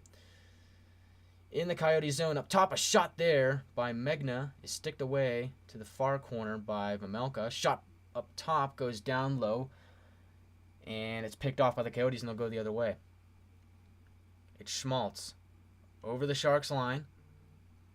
He will lose the puck, and Sharks will just pitch it back into the Coyote zone. So a little game of catch there as Chychrun will send it along the boards to Keller. He tried to dump it in, hit a Shark, and ends up getting stuck in the neutral zone. And now it goes all the way back down to the Shark zone, and they'll try and break out. Over the line, it's Sturm backhanding it in behind the net. Picked up by Oscar Lindblom. And Svechnikov is out there for the Sharks as well. He'll trying to get it up top for Harrington, but the Coyotes pick it off. It's 38, Liam O'Brien dumping it in for the Coyotes. Simic, the first man on it for San Jose. Along the boards now, into center ice. Sturm will dump it around the boards. Vejmelka will play it to Stetcher. And the puck will get stuck along the near side. And it'll finally be poked back out. Stetcher has it now. Christian Fischer will drop it off for Stetcher, although he's got a Shark stepping on his shadow, and he'll lose the puck. And great offensive pressure by the Sharks. They take it away. Button hooking at the circle. Back up top. Shot there by Vlasic, and it looks like Vejmelka has it. And he makes the save, and hold on. 17:37 go in the second period. So, good forecheck by the Sharks. They find a way to take the puck away. Looked like Nemeth had it for a little while. And then it was taken away by the Sharks. And they moved it over to Lorentz, who found Vlasic trailing and took a shot. And there was a screen in front of Vejmelka. Dangerous play. But he stops it. Off the draw, Sharks win it. Shot from a sharp angle. Save made by Vejmelka. Rebound comes to the Coyotes, and they'll hoist it back out to center ice. Trying to look for Ritchie on a break, and it's going to be an icing. As it just bounces off the side of the net. Did not hit Reimer, and they'll do it again from the Coyote zone.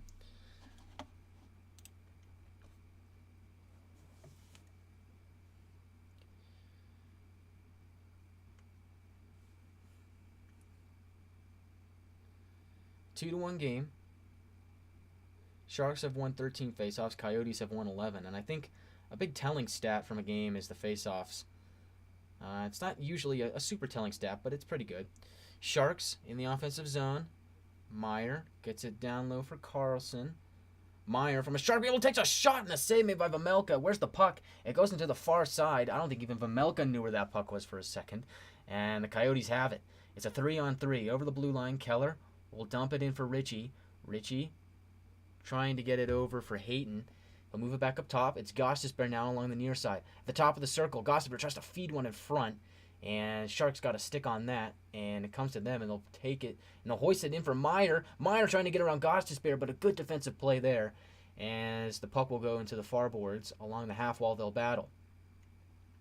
Gostisbehere gets it over to Chychrun. And certainly, that is the Coyotes' best defensive pairing, is the pairing of Gostisbehere and Chychrun. Gostisbehere has really kind of revived his career this year with Arizona, as he's having a pretty solid year. 6 goals, 14 assists, 20 points in 26 games coming into this game. In the Sharks zone, they'll pitch it back out to center ice. Over the Arizona line come the Sharks. Moving on in. A shot there by Harrington is sticked away by Vejmelka. Behind the net are the Sharks. Dangerous play over to Hurdle, who'll move back up top. Shot there by Harrington. Another one whistles wide to the right. Shot there is sticked away by Vejmelka. Deflection in front by Harrington. As the Shark gets tripped up. That is Evgeny Svechnikov. No call, though. The referees say, we'll play on. At center ice, Coyotes will dump it in on Reimer. He'll play it, and the Coyotes make a change. It's Oscar Lindblom feeding it in and moving on into the Sharks, and a save made by Vejmelka. A really good save there on, I believe it was Gregor for the Sharks, and yep, it was. It was a bang-bang play. Gregor was the trailer, and Vejmelka was ready for it, had his stick down on the ice for a shot that was down low.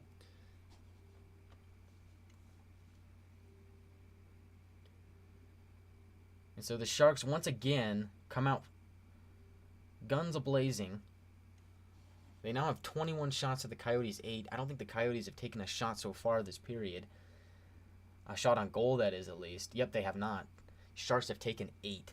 15:30 to go in the second period. Sharks win the draw in the Arizona zone, and Vlasic gets decked along the near boards on a hit by, I think it was Josh Brown. So a big hit. Vlasic went down, but he quickly got up. In the far corner, Coyotes have it, trying to break out. Keller backhand pass, looking for Schmaltz. Puck ends up at the feet of Boyd, and he has it in center ice, and he'll drop it up to Keller.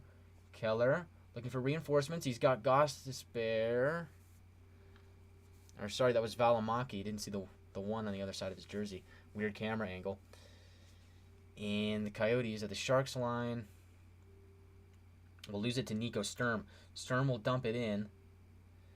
And there's been a lot of moments in this game where it looks like we're watching a tennis match where the puck will be in one zone, then it'll be in the next zone, and all over the place. But we get a whistle here with 14:48 to go. And it's just kind of interesting because the puck will be in one place and then it'll be in another place. But really, it's the Sharks being able to capitalize off of these rushes here. Because for the most part, the Coyotes will move on in, they'll take shots, and they'll be stopped for the most part, but they don't have any odd man rushes or any quick rushes or any sustained offensive pressure. They'll just quickly move in, take a shot, and that'll be it.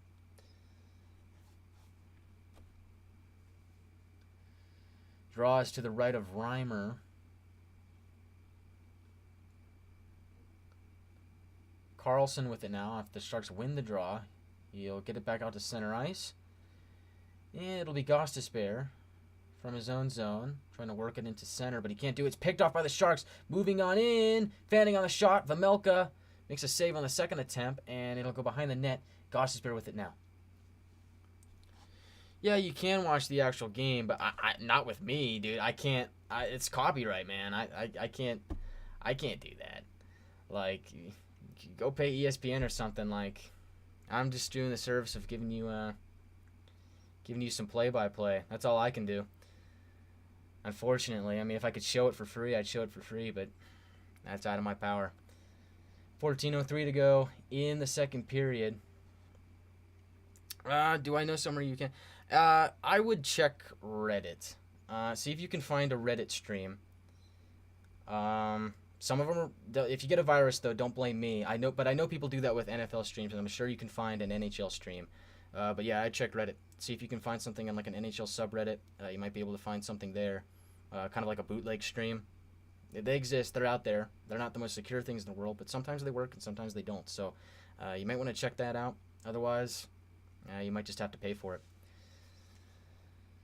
Draw is to the right of Vejmelka. Sharks win the draw. Shot by Harrington. Screen in front. It's blocked. And Coyotes kick it to the corner. And they'll battle along the boards. It's Nick Ritchie there. And they're battling. And they're battling. And the puck squirts back up top. And they'll take a shot. And it's swallowed up by Vejmelka.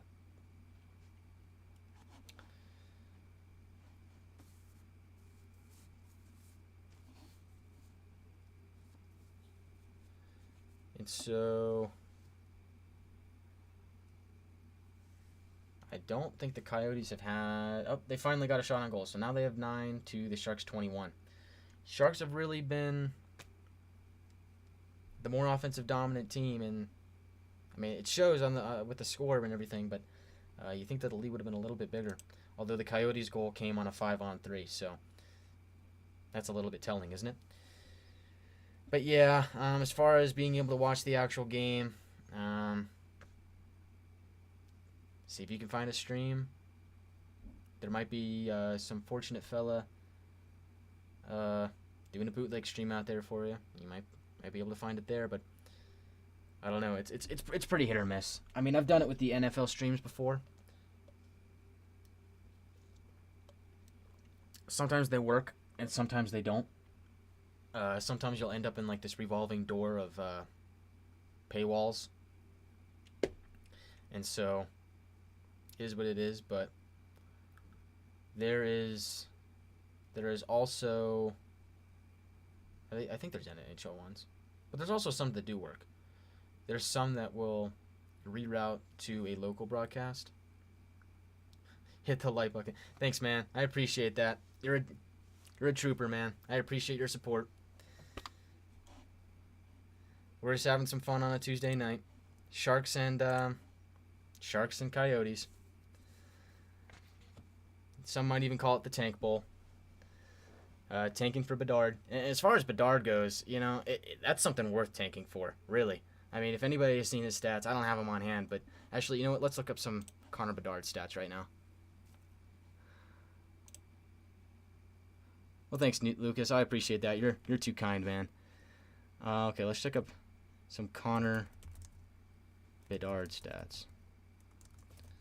Because, like, if you're going to tank, like, this is the year, right?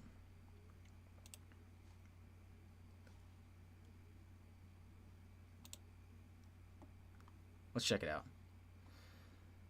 In 28 games played, 27 goals, 37 assists, 64 points in 28 games played. Yeah, so if you're going to tank, this is the year. So I wonder I wonder who's going to actually end up getting Bedard. I don't know. If it's Columbus and he ends up with Gaudreau and Laine, that could be lethal. That really could be lethal. But if it's the Sharks, oh man, just imagine. That center depth would be amazing. Or even the Coyotes, like that would be big. That would be really big. Imagine moving into the new Tempe Arena with Connor Bedard. Sharks moving in. Carlson works in a deep shot from down low, stopped by Vejmelka. He's been busy tonight. And it's center ice. It is the Sharks. Megna will move it over the blue line. It's Carlson. Down low. Megna joining the rush. Oh, wow. So some active D. Tomas Hertl try to get it back up top, but it's picked off by the Coyotes, and they can have a 3-on-3 here.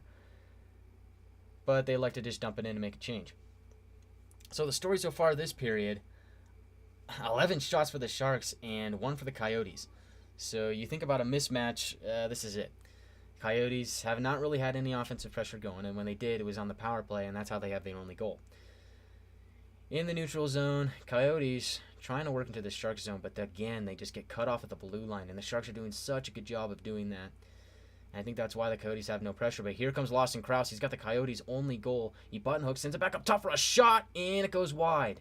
Shot was by Brown. Coyotes on the rebound tried to center it, and it'll squirt back out to Brown on the near corner. Takes a shot, and it whistles through the net, and it'll come back out to center ice. And both teams will have to retreat. Sharks will backhand it into the Coyotes zone. It'll be played by Moser, and he can't get it out. It's held in by Nico Sturm. He'll try and backhand one deeper, but instead gets tied up, and will send it over to Harrington, who takes a shot, and it's stopped by Vejmelka, but the rebound, they score, and it's Nico Sturm. So it's a 3-1 game for the Sharks on just a crazy rebound. I lost sight of the puck for Man, all tongue-tied. I lost sight of the puck for a second, and Vamulka was diving. He was flopping around like a jellyfish, and the puck just found Nico Sturm. Let's take a closer look at this. So, shot is initially stopped by Vamulka, and oh man, yeah, that's one that he would like to have back. So, the puck is initially stopped by Vamulka, and I think he has it in his glove for a second, and it just trickles out of his glove, and I don't think he sees it. And it's just picked up by Nico Sturm on the doorstep. So, 3-1 game. And, it's pretty telling of how the night's gone so far for Arizona. Sharks will dump it in. Coyotes try and get it out, but they can't. It's held in by Svechnikov.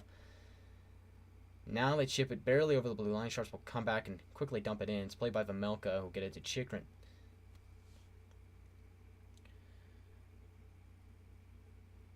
Puck moves back out to center ice. Sharks trying to get more offensive pressure, but they're offside, so they'll stop with 11:12 to go in the second period. So, initial shot by Harrington, stopped by Vamulka. I think he thought he had it in his glove, but no, it wasn't. It was somewhere in his equipment, and it just rolled off. And Nico Sturm was there to pick it up. And it's not looking too good for the Coyotes right now, although I think that they could find a way to get back into this game. We've seen them be explosive at times. It's just going to be very difficult because it looks like the Sharks they're not giving them much, and they're really stuffing them at the blue line. So we'll see how it works out for them. In the Sharks zone, the Sharks look to break out. It's a 3-on-3. Can they get something done? They'll shoot it down low. It's Stetcher there for the Coyotes, first man on it. And Lorentz will work it in deep for the Sharks.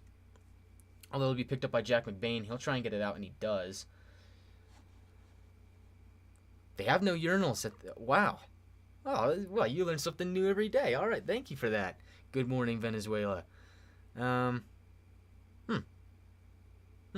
okay. I see what you did there. You baited me. That was funny. Yeah, that's pretty funny. I'm not gonna lie. That's pretty cool. I should have read the rest of that before I reacted. I've learned my lesson. Okay, cool. So we got some banter in the comments section. Who would have thought? Oh man, you know you're a streamer when you get baited. All right, so off the draw, Sharks win it and they'll get it back out to center ice. Gosh is bare with it over the red line. He'll softly dump it in, looking for Richie.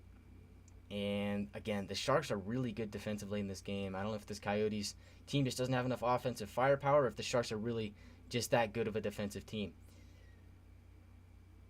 It's Meyer trying to work it in deep, but the 3 Coyotes are on him. They move in a pack like Coyotes do, and now they move over the Sharks' blue line. And a chance for the Coyotes. It's Keller dropping it off for Hayton.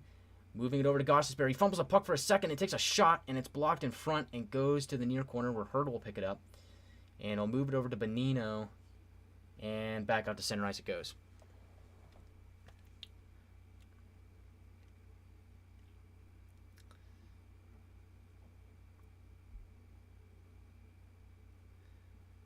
And now we are in the Coyote zone. They move back out to center ice, but again, just a great... the Sharks are doing a really good job of stuffing them at the blue line. And the Coyotes really have to find a better way to start doing this. It's Krause now, moves into the slot, takes a shot, rebound, and it's stopped by Reimer. And that was probably the best Coyotes chance in the last 10 minutes or so. We're 9:40 to go in the second period, or I guess 9:02. NHL have did an update. 9:02 left to go in the second period. Coyotes are down 3-1. Sharks playing a really good offensive game, but also a really good defensive game. Coyotes have not been given much. They keep trying this thing where they try and carry the puck over the blue line, and that won't work. And then they'll try and dump it in, and the Sharks will just be the first one on it. So I think if the Coyotes want to try the dump-in method, right? If you're going to try the dump-in method at all, you got to be really good at hustling to the puck and being the first one on the puck. And the Coyotes just aren't doing that. And I think that's a big reason as to why this is a 3-1 hockey game. I think that if the Coyotes were able to just win puck battles and win races to the puck, this would be a different story, but that's not the case.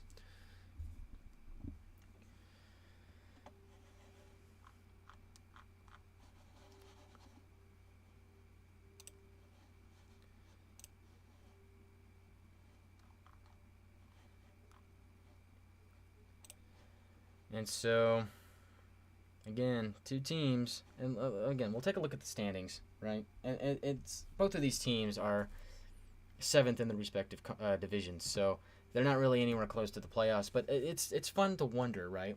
Which one of these teams? And I put out a post yesterday on my Instagram at Pulse Sports Talk, so go check that out. That's me. I post some stuff about sports. I post like stats and stuff, so wacky stats. I also post like discussion questions and stuff like that, and some stats you may not have known about. But anyway, I posted a post yesterday about the Sharks and the Coyotes, and I was interesting because I was thinking if any of these teams were to go on a run, who would make the playoffs, right? I mean, out of these two teams, the Sharks and the Coyotes, who has the better chance to run the table and make the playoffs? I mean, I think I like the Coyotes goaltending a little more than I like the Sharks, but seeing what I've seen here, I like the Sharks' offensive firepower a lot more than I like the Coyotes. Because the Coyotes seem to be a little bit one-dimensional. Moving on in, a shot there by Vlasic is sticked away by Vamelka into the near corner. Benino trying to get the rebound, but it's taken away from him by Bukestad, and the Coyotes will go the other way. Over the red line they go, but again, they get stuffed at the blue line by the Sharks, and the puck is swatted back down into the Coyote zone. So, again, it's just a very frustrating night if you're a Coyotes fan, because this team is just, they're lacking a lot of offense. And with 8:28 to go in the second period, we're over halfway through this game. It hasn't really improved. And so you figure something's got to give. Something's got to give here if you're the Coyotes and your offense, because you got to change something up or something, because you're just getting stuffed at the blue line. Every single time the Sharks are stuffing them at the blue line, and that's why they're not getting any offensive pressure. They got 12 shots to the Sharks 25. So you're going to have to find something to do about it, because if it holds, the Sharks would win, and the Sharks I think would actually jump them in the standings. I think the Sharks are a point below. Oh no, the Sharks are a point ahead. Sharks have 23 points, and the Coyotes have 22. But you could also look at this from the perspective of, hey, we might get Connor Bedard. Like, what if this is the game that wins you Connor Bedard? It could be interesting. We never really know, will we? Sharks win the draw, and they'll dump it around the boards. Coyotes, Keller with it now. He will lose the puck behind his own net, and the Sharks will work it back up top. It's Megna sliding over to Carlson. Back to Megna. Will move into the near circle. Down low. Moves into the slot, and shot is blocked. You set it light in again, and the shot goes over the net. That shot was taken by Gadjevich, and the Sharks again dangerous in the Coyote zone. Coyotes try and go the other way. It's Schmaltz. Takes a shot, and it goes wide. Boyd on the rebound. Gets it back up top. Not really sure what that Coyotes defenseman was doing. Down low for Schmaltz. Moves over to Keller along the near boards. Gets it back up top. Over to Keller again. He'll evade two Sharks, although they're hounding him, and they almost pick his pocket, but he gets it over to Stetcher. Stetcher moving in down low, and he was trying to feed one through the crease, but nobody was home. Now, Coyotes, Schmaltz loses the puck, and it's going to be Jacob Megna carrying it over his own blue line, over the red line, and he'll dump it in, and the Sharks will make a change.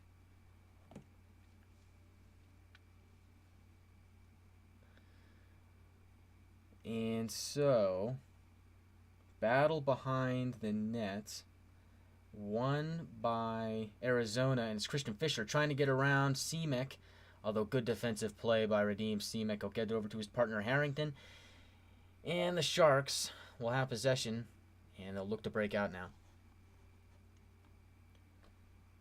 Harrington over the blue line. Gets it to a Shark, and they'll lose it, although there's a delayed penalty, and it looks like San Jose will be going to the power play. So it's 6:15 to go in the second period. And it's a 2-minute call to Christian Fischer for slashing. And it looks like it was on Semic. That's kind of a weaker call. I'm not going to lie. I didn't really see it at first, and I still don't really see it there. Okay. Nonetheless, the Sharks have the power play. Carlson over to Hurdle. Back up top to Carlson. Carlson over to Hurdle in the near circle. Back up top for Meyer. A shot goes wide, and it'll be picked up by Bukestad and dumped into the Shark zone. 15 seconds killed off the power play.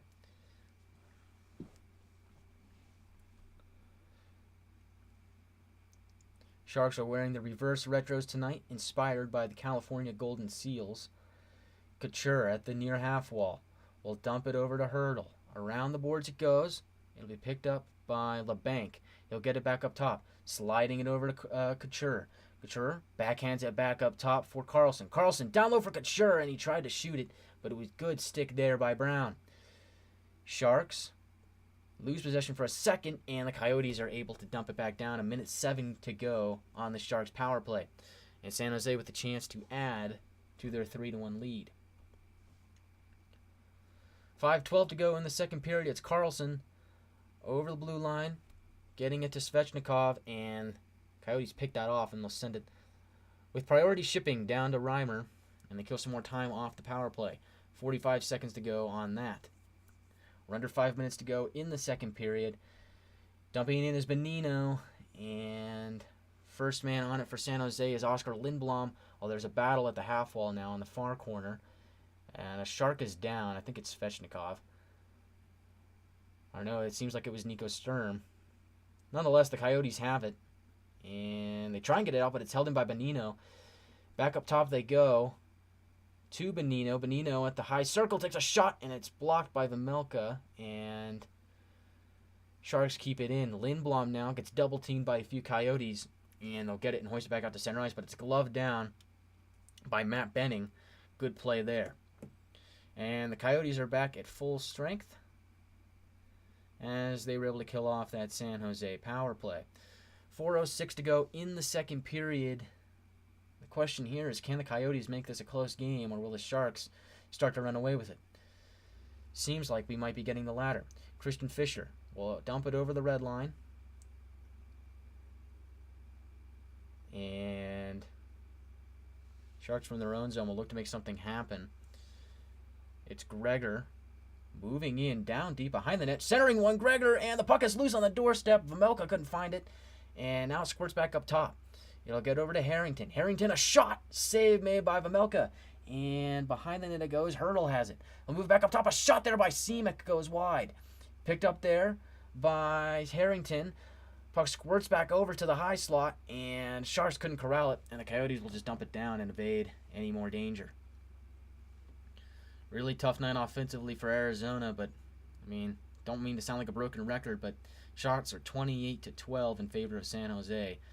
3:04 to go in the second period. Although the chance here for the Coyotes, will try and move it over to Valimaki, but he couldn't get the shot off, and the Sharks go the other way. It could be a 2-on-1, but it's picked off at center ice and dumped back into the Shark zone. So good defensive pressure by Arizona as the puck goes off a player's stick in the neutral zone, and it'll go out of play. 2:47 to go in the second period. Sharks lead 3-1. So you want to talk about a good defensive game. That's what the San Jose Sharks have played tonight. The only Arizona goal came on a 5-on-3. San Jose has had more offensive pressure. They've had more shots. Let's take a look at this, actually. 28-12 in favor of shots. Face-off percentage 56.8 to 43.2. And I think face-offs are kind of a telling stat as to who has possession, right? And so you see that the Sharks are winning the face-off battle, and it's entirely indicative of them having possession, as they have had possession for the majority of the night. Coyotes are 1 for 3 on the power play. Sharks are 0 for 2. Hits are 11-7 in favor of the Coyotes. Not really a big hitting game. Blocks are 6-3 in favor of Arizona, and giveaways at 7 apiece. But San Jose has 9 takeaways to the Coyotes' 6. So, just to do a little bit of a recap. Hurdle got the first goal. Bonino got the second one. Then Kraus scored on the 5-on-3 to end the first period. And then 8:09 into the second period, it was Nico Sturm that scored and made it a 3-1 game.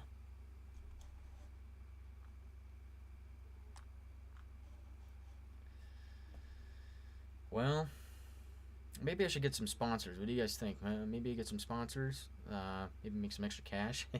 And I'm just kidding. I think if I was ever going to sell out, it would have to be to a company that I like. Although I don't think I would ever sell out. I'm not that kind of guy. Maybe. I don't know. Money changes people. No, I would not sell out unless it was for a good cause. For a brand that I actually liked and thought was decent. Right? I'm not gonna do like Raid Shadow Legends or anything like that. I think that might be tasteless, might be classless. That's what everybody's doing, right? Just for a cheap buck.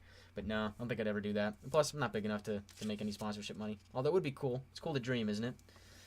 Off the draw, Sharks win it. They'll dump it into the Coyotes zone. And the Coyotes will send it all the way back. It's going to be an icing. 2:34 to go in the second period.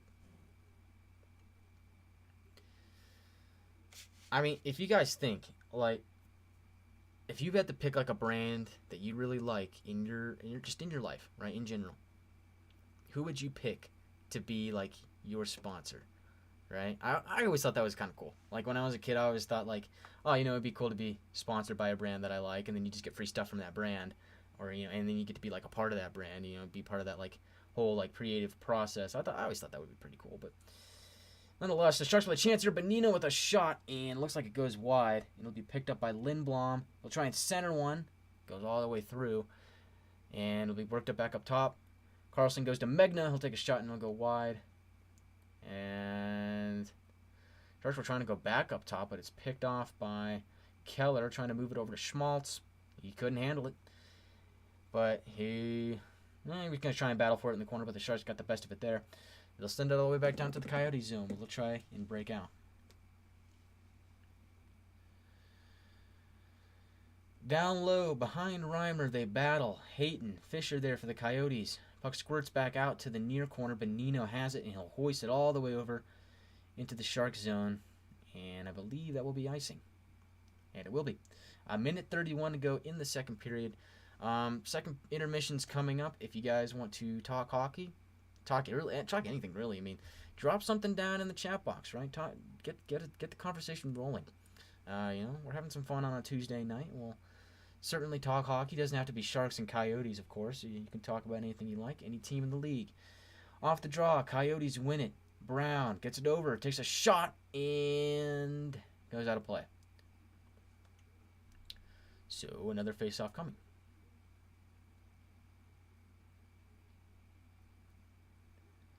Nick Bonino's had a pretty good night, and he's always been a really good penalty killer, but he's especially had a good night tonight. He's got a goal. It was the second goal, and as it would stand, it would be the game-winning goal. So you have to think that he would be in consideration for star of the game, first star of the game. Off the draw, Coyotes win, and it looked like Fisher was going to try and take a shot in the slot, but he got tripped up. No call, and around the boards it goes in the Coyotes zone. Behind the net, Sharks lurking. But Coyotes are able to take it away. It's Fisher now, trying to dump it in. Reimer to play it. Pass is intercepted by a Coyote, and Vlasic helps his goalie out and gets the puck back out to neutral ice. 55 seconds to go in the second period. Stetcher trying to slap one deep into the Shark zone, but it gets caught up at center ice. And now here's LeBanc. LeBanc along the near boards tries to feed one, and it's blockered away by Vamelka. Kraus along the far wall. We'll try to go coast to coast for Stetcher, but it wouldn't go. And he'll just hack it into the Shark zone, but they'll hack it right back. And is that going to be an icing? No. No icing on the play. 25 seconds to go in the second period. Behind the net, Sharks looking to make something happen. They get it back up to Harrington. Harrington slides it behind the net. One-handed play by Hurdle. Now he moves into the slot, and he gets stuffed by a pack of Coyotes. And as nothing was really happening there, good defensive play by Arizona. Puck comes out of their zone with 5 seconds to go, and it looks like that is going to be it for the second period. Although we get a whistle, Bukestad is down. Could we have a potential penalty coming up? I didn't see the linesman or referee raised their arm, but it looks like it is going to be a penalty. I see the official raising 2 fingers to signify 2 minutes. Question is who is going to go for San Jose, and it looks like it's going to be Steven Lorentz. He gets up high and, ooh, yeah, he does elbow Bukestad in the face. An innocent play, I think. You never know. It's just one of those gritty plays. But they're going to call it high sticking, but it looked like it was more of elbowing. It must have been the butt end of Bukestad's stick that got in there, but I thought that was more of elbowing. Let's take a closer look. Yeah, that's definitely elbowing, and the linesman was right there, so I don't know how he didn't see that. But yeah, it was elbowing, and it could have been intentional. I don't know. You never know. Arizona back on the power play. Chance to get back into this game, but with 2 seconds left in the period, it looks like they're going to have to wait until the third. So, it is a after 2 periods. Sorry, I'm not really good at multitasking, trying to type well. Where are we going here? Okay, second intermission. Oh, that's a little out of whack. Let me fix that.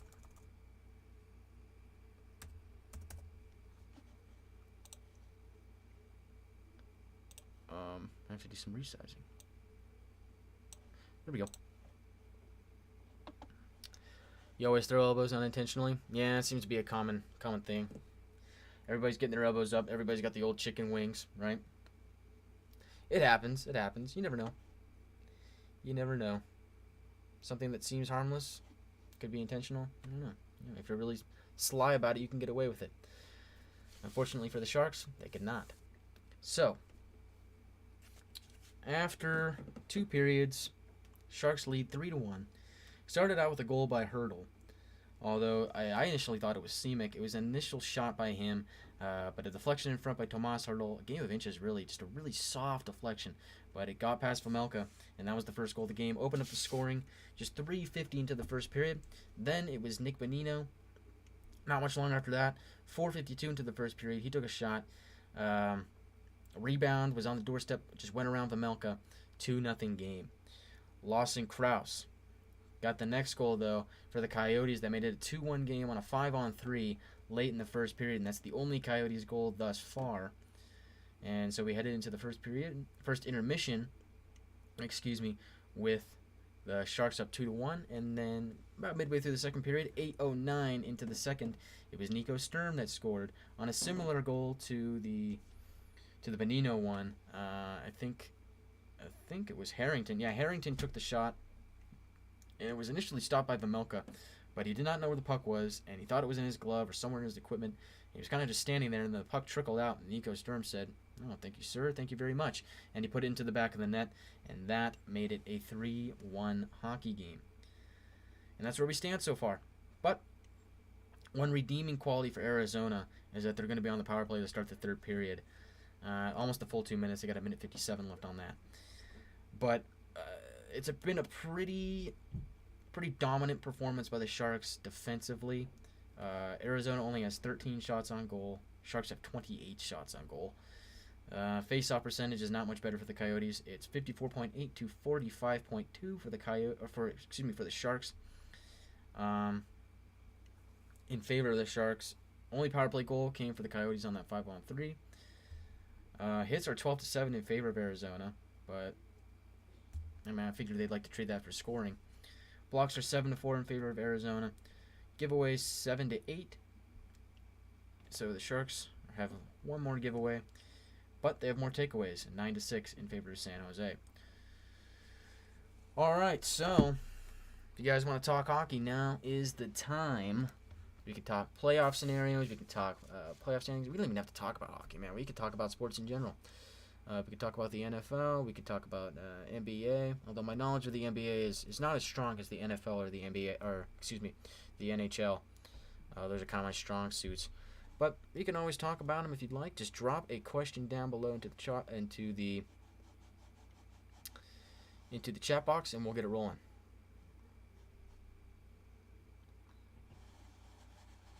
And so, if you've seen The Big Hat by Brian Robinson of the Washington Commanders. He wore a really big hat, and now it seems like it's spread everywhere. Is now there's 2 Sharks fans wearing those really big hats. I think I should get a really big hat. Hang on. Now I gotta find out if I can get a really big hat. I need that hat. Hang on. This might be a bit of an impulse buy, but I need that hat. If I just put big hat. How do I get the Brian Robinson big hat?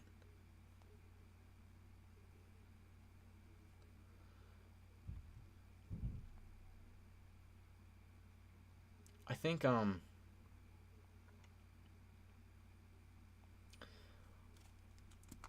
what's my team? I'm just a fan of hockey, man. I just like watching hockey. I'm trying to be a sports commentator, trying to eliminate all my bias. So I just like to call the game how it is now. That's how I am. I just watch it and I see it. That's pretty much where I'm at this point.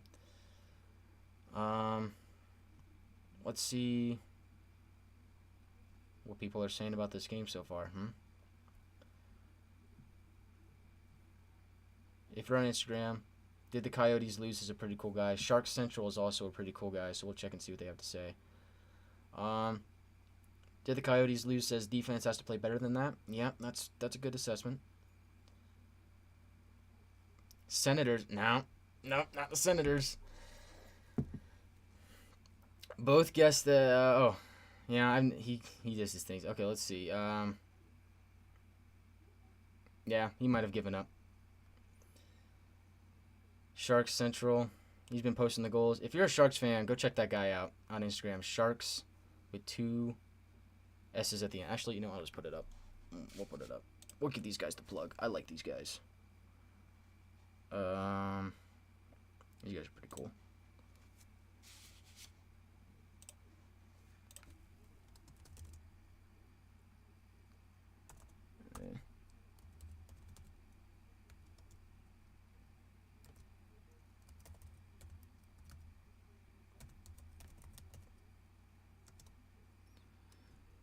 And wait.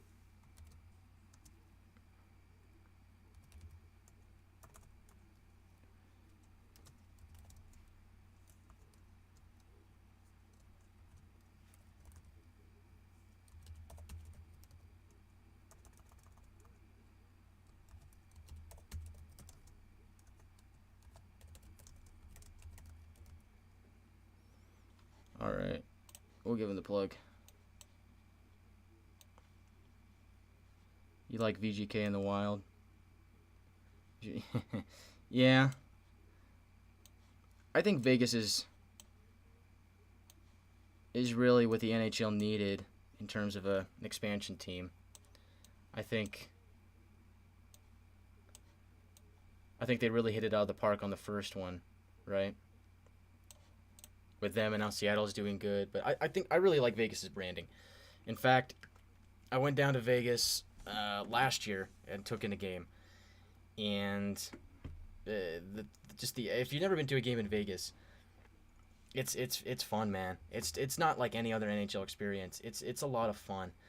It's showbiz, right? And it's Vegas, so I mean you'd expect it to be like that, but nah, they put on a really good show. It's all about like showbiz and stuff, man. They got like this huge light show, and they got the night walking around and the theatrics, and it's really cool. So yeah, go take in a game in Vegas if you never have. But I mean, it's cool. It's an experience every hockey fan should do at some point. You know, it's just really cool.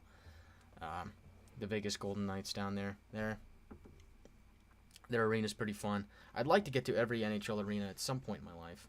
Although I think I've only been to... Actually, that might be the only one. Unless I went to one when I was really, really little. Yeah, well, I guess I got a pretty long list then. If you guys have been to any of the arenas, let me know. I want to see where you guys have been. I feel like that'd be really cool to see. But, I want to talk about the digitally enhanced boards. So there was a thing that Gary Bettman came out. Oh, he came out today, right? Because there was the board. They had the board meeting, and Gary was there, and they talked about the digitally enhanced boards, and oh, it's good. I don't know my Twitter password, man. Anyway, they went and he talked about the digitally enhanced boards, and people have been not complaining about them. I don't think they're terrible. I don't think they're great either. They're kind of just there. But Gary came out and said this, and it was kind of funny.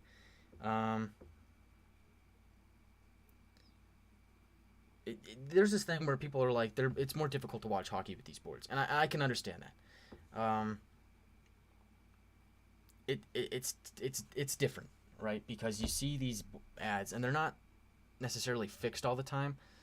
Like, they'll kind of shake around a little bit, and the animations are the worst because sometimes you'll just see like a Prius driving around the rink, and it's really distracting, especially when the play's going on. Or sometimes like a player will just be along the boards and it'll just phase through it, right? And so Gary Bettman comes out today after the meeting, and he says it's a non-issue because their polling indicates fans find games more watchable with those digital ads replacing physical ones.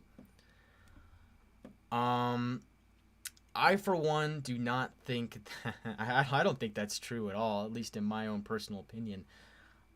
I can't imagine a world where I would rather see a digitally enhanced commercial on the boards as opposed to just the normal ad on the board. It's just, I don't know. It's just not really appealing to me. I think they shake around a little bit and it's not so fun. You had a ticket to go to VGK and Wild? Oh, but that was the COVID shutdown. Oh, man, that is tough. That is so unfortunate. I feel for you, man. That is so unfortunate. Yeah, man. COVID ruined everything. What can I say? It's just the way it is. But, yeah, that's a tough one. Hopefully you're able to get back out there someday and go take in a game because it's a lot of fun. It's a lot of fun, man, if you ever get the chance. Hopefully it doesn't get shut down a second time, right? You think that'd be one of those things that only happens once, but you don't know. But yeah, I mean, I think if you got to rank like most fun arenas in the NHL, Vegas has definitely got to be up there. I mean, what other arenas are fun? I mean, Columbus has the Cannon. I've never been to Columbus, but they got the Cannon, which I'm sure is cool. When the Blue Jackets score, I mean, you got. I've heard LA is okay. I've heard LA good things about. I guess now it's Crypto.com Arena. I'm not gonna call it that. It's always the Staples Center, man. It's always gonna be the Staples Center. I don't know. I'm sure there's cool stuff. That's why I got to get to all of them, man. You got to try them out. Then I can do a ranking on them, man. But no.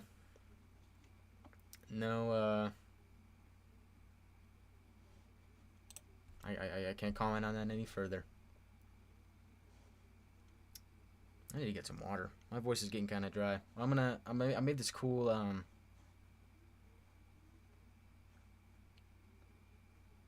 make some cool graphics on my Instagram. So follow Pulse Sports Talk on Instagram. That's me. It's a one-man show. It's just me. There are guys like All Sports Culture. I'm sure you guys have heard of them. They go out there.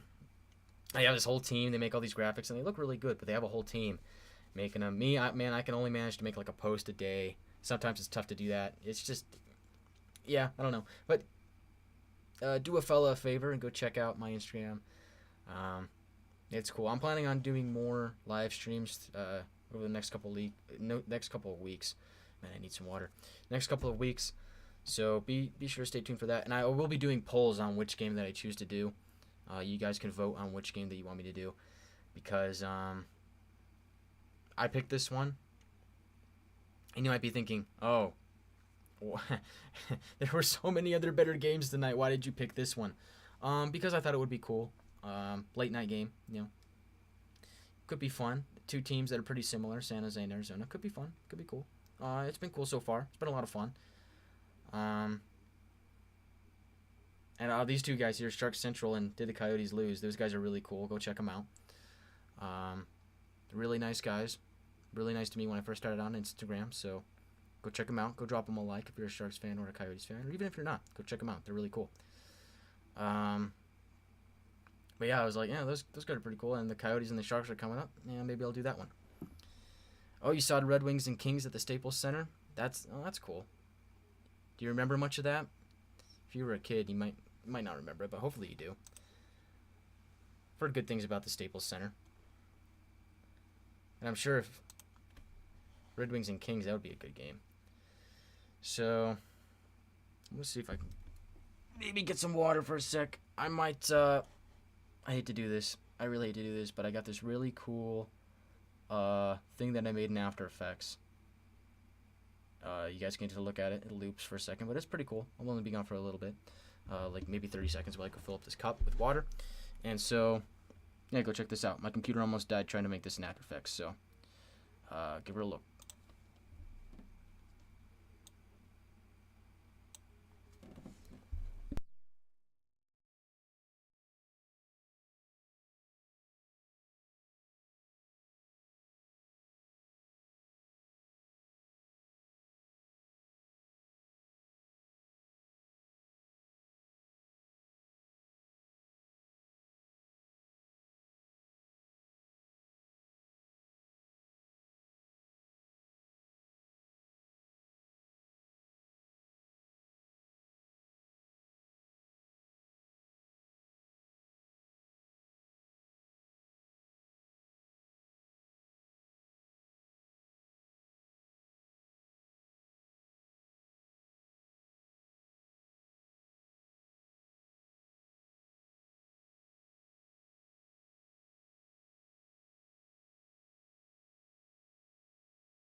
We are back.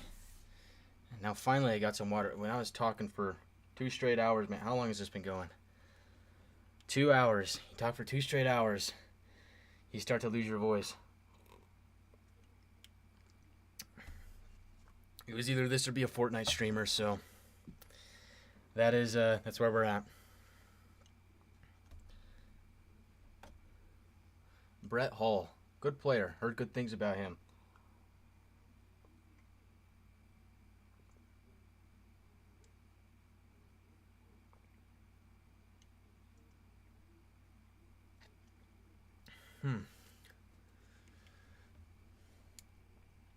Maybe I want to see what people's input is on streaming. Streaming versus like just satellite TV. Right? Because it seems like we're moving towards a thing where streaming is like the number one platform, right? Everybody wants to stream. Everybody wants to do streaming. You got all these streaming services that are like $10, $11 a month. And now, I mean, you add them all together because each thing doesn't have what the other thing has, so you got to get them all.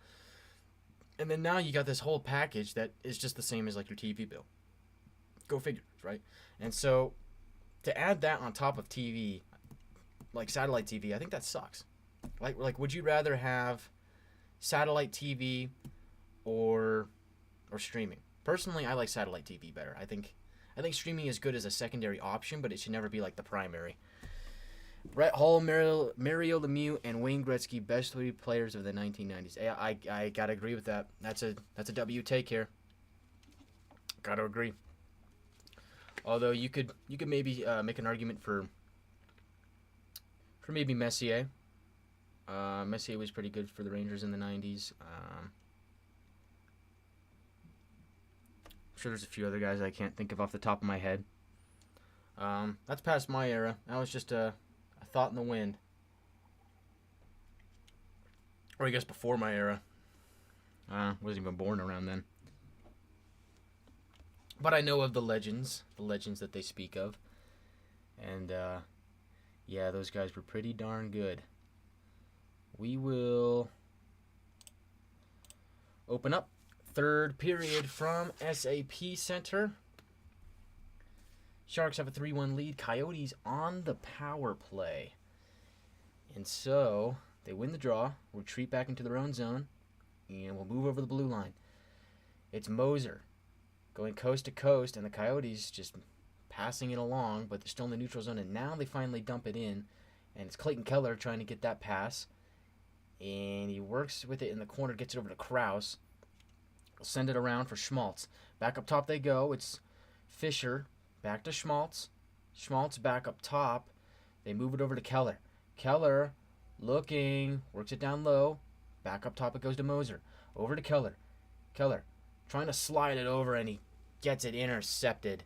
And the Sharks will send it all the way down. Good penalty kill by San Jose. Good puck movement by Arizona, but not a whole lot of shooting, and that's what they can need right now. That's what the doctor ordered for Arizona, and they just have not been getting a lot of shots on goal. Sharks stuff him at the blue line. Jeremy Roenick was better than Messier. Yeah, that's true. I forgot about him. There's a lot of guys in the 90s that I know of. I just can't think of any off the top of my head, but yeah, I think Roenick was pretty darn good back then. In the Coyote zone, they work over the red line, over to Chikrin. They'll throw it behind the net, and we get another puck battle. Looks like Boyd is there. He loses the battle, and the Sharks send it all the way down. 26 seconds to go on the Arizona power play. Now, it's Bocelli sliding it over to Gostisbehere. He'll move it into the high slot. Coyotes move it over to Chikrin in the near corner. Down low, they try and center it, and the Sharks were ready for it, and they'll dump it all the way down. And 8 seconds to go on the power play for Arizona. And I don't think that they're going to score on this power play because it's about to expire. Backhand pass over to Gostisbehere, and the shot is blocked. Ghost was trying to make a backhand shot on the rush, but couldn't get it done. Now here come the Sharks the other way. Takes a shot, and a save made by Vejmelka, and the shot on the rebound is also swallowed up by Big V. I don't know if they actually call him that, but that's what I call him there. He makes a pretty good stop. And so, for San Jose, it's pretty much, can you play defense for the rest of the game? They've done a pretty good job for the most, they've done a pretty good job so far. Arizona's only goal came on a 5-on-3, so it's about as good of a defensive performance as you can get. Just can they sustain it? Sustain it. Wow. I've been talking for so long, I'm starting to forget words. But can they sustain it over a long period of time? Over into this third period. It's a 2-goal lead, most dangerous lead in sports. We'll see how the Coyotes respond. Hurdle, behind his own net, gets tied up with Hayton. And they'll battle, and Hurdle wins the battle. And the Sharks will get it, and it'll squirt back out to the near boards, and they'll poke it back out to center ice.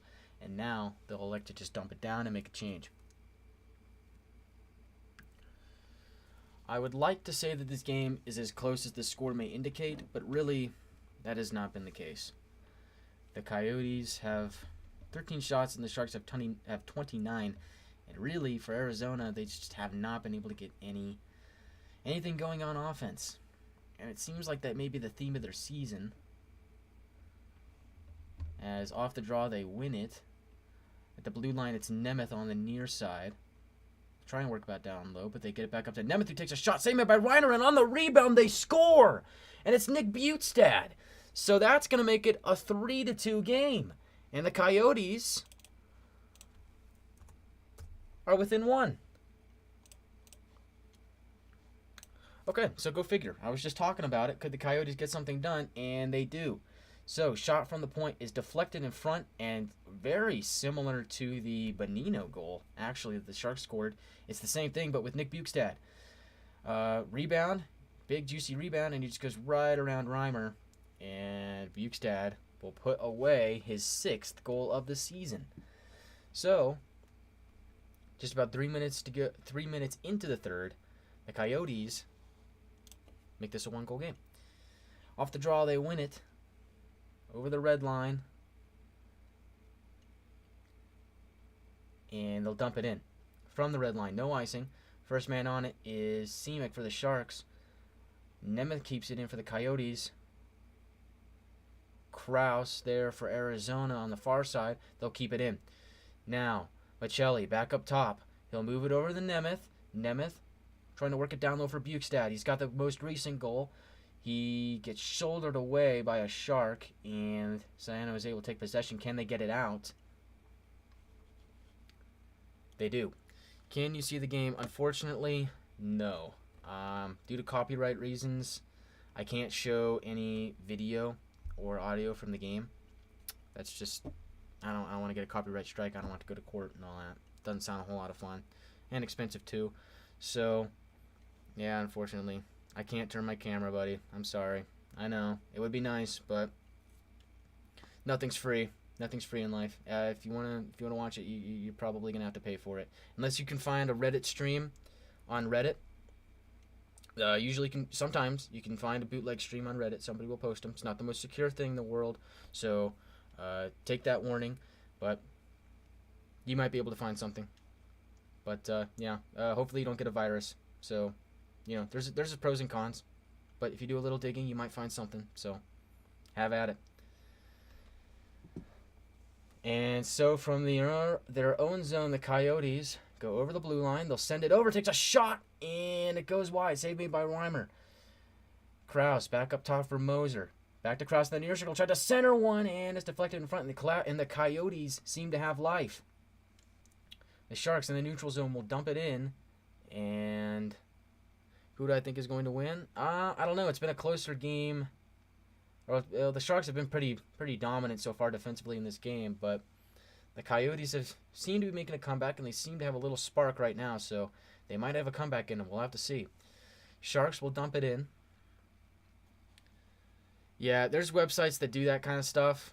But they're not very secure at all. So if you get a virus or something, don't blame me.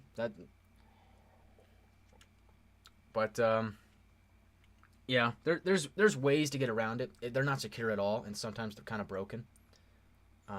So you might want VPN, but I don't know. If you find something that works for you, by all means, go ahead. Battle along the near boards. Sharks have it at the blue line in the high slot, and they take a shot, and it goes straight into the glove of Vejmelka. And that's 30 shots on goal for San Jose. Oh, hey, Steven. Nice to see you. Things are going pretty well. I've just been pretty tied up with college stuff. I'm trying to graduate next semester, so I've been pretty busy. That's why I haven't been streaming. But I'm on break now, so I figure it's a better time than ever to do a stream. And we got the Sharks and the Coyotes here tonight. Off the draw. Arizona wins it, and they'll send it back out to center ice. Steven Lorentz has it for San Jose. He loses the puck. Chychrun has it now in his own zone. He'll try and get it out, but he can't do it. It's held in by San Jose. Good play by Matt Benning. Coyotes poke it away, and they get it back out to center ice, and it might be a breakaway for Bukestad, but he ran out of real estate, and Reimer covers up. Excuse me, I need some more water. 13:52 to go in the third period. What is my major? I'm a communications major. So I've dabbled in a lot of things, actually. I've dabbled in marketing. I've dabbled in broadcasting. I've dabbled in radio. Radio broadcasting, marketing. Stratcom. Done some Stratcom. A lot of stuff. But my goal is to do play-by-play someday. So that's the dream. And so this is kind of my not audition tape, right? Because I guess bits and pieces of these things as I go on will go into my audition tape. But this is kind of just me building my portfolio, building my skills, right? I've only done a handful of these so far before, so this is only like my sixth one maybe. So I don't know, I'm learning as I go, and we'll see how it ends up. The camera's so grainy. Wow. Gotta fix that. But yeah, no, the dream is to be a sportscaster someday. I think that would be really cool. I've always loved sports, and I don't know. I've always had a fascination with play-by-play ever since I was really little. So, I mean, I grew up watching guys like Doc Emmerich. I mean, you listen to even guys like Randy Hahn. You see from time to time. Of course, you got international guys. So you got Kenny Albert. Sam Rosen's a legend. I always like Pat Foley's retired now, but he was there. Rick Jeanneret is now. He's retired now, but I loved him. Thanks, man. I at least hope to be decent, so there's something to build upon, right? But yeah, no, just really cool, man. Really cool stuff. Want to do it someday. Sharks' next game is against the LA Kings on Saturday. Is that really true, or are they just showing the home games? We'll have to check after. That's a post game type of thing. Off the draw, Sharks win it, and it could be a 2-on-2 shot. There is sticked away by Vejmelka, and the rebound is picked up by Chychrun. And in center ice, they have it. Schmaltz over to Chychrun. They'll dump it in. Reimer plays it. Sharks trying to get it out of their zone, and they do. Couture gets it to center ice, and Chychrun has it again. The man who seems to always be on the trade block will work it over to Keller. Keller moves it over, and a drive is whiffed on by the Coyotes, and so the Sharks will pick that up and move it into the neutral zone. They're trying to make a change. Can they go in a rush? No. It's a little fumbled up. Thanks, man. I appreciate that. Always good to hear from you, man. And, yeah, this next semester is going to be kind of a grind. We'll see. I hope to be able to do some more streaming and stuff, but we'll see. We'll see. I got a lot of stuff going on, but I'm sure I'll fit in some stuff from time to time. Around the boards it goes, and in the high slot now, looks like it's Meyer. Slides it over to Carlson. He has all the time in the world, takes a shot, and it still ends up getting blocked. And it'll go the length of the ice. And no icing. And the Sharks take it away. Sharks wearing the reverse retro jerseys, which I think are pretty clean, although I think I would have liked to see them in the teal color as opposed to the white. But the white is pretty clean. You know what? I don't think I've ever seen these on the ice before until now. They're pretty dang sharp. Not going to lie. They're pretty good. Although I still think that they would have been better with the teal variant. But, yeah. I don't know. The only one that I saw before was by a guy named BA Sports on YouTube. Awesome guy. Awesome unboxing. So, he does like a lot of unboxings and stuff. So, go check that guy out if you want to see some good unboxings. I think he's got like every reverse retro jersey. And I've just been watching his videos. Really cool guy. Go check those out. But yeah, I saw him unbox the Sharks one. And I was like, that one's kind of bland. I'm not really too sure if I like it as much as I initially thought. But now seeing it with the name and number kit, it looks really good. Market, yeah. Yeah, I agree with that. I have not gotten any more jerseys. I only had the Ducks one from the Cool Hockey Mystery Box that I did. And, yeah, I don't know. I haven't gotten any more after that. Shot here from the Sharks off the glove of Vejmelka. And Michelli has it now. 10:59 to go in the third period. I wonder if the Coyotes can make a push here. It seemed like they were going to make a push, and then they kind of cooled off, and now they might be heating back up again. They've been stuck at 15 shots for a little while now, so I think the Sharks are trying to clamp down and play a pretty good defensive game, so we'll see. We'll see how that turns out. And around the boards, and it looks like we get a stoppage of play. I'm not sure what that's for. I don't know. I don't have the audio on here, so I really can't tell you. I think it might have just gone out of play. But we're inching closer to the end of this game. And you think, could a game like this be the one that wins you or loses you the draft lottery? Because that's pretty much all that's at play for these two teams at this point.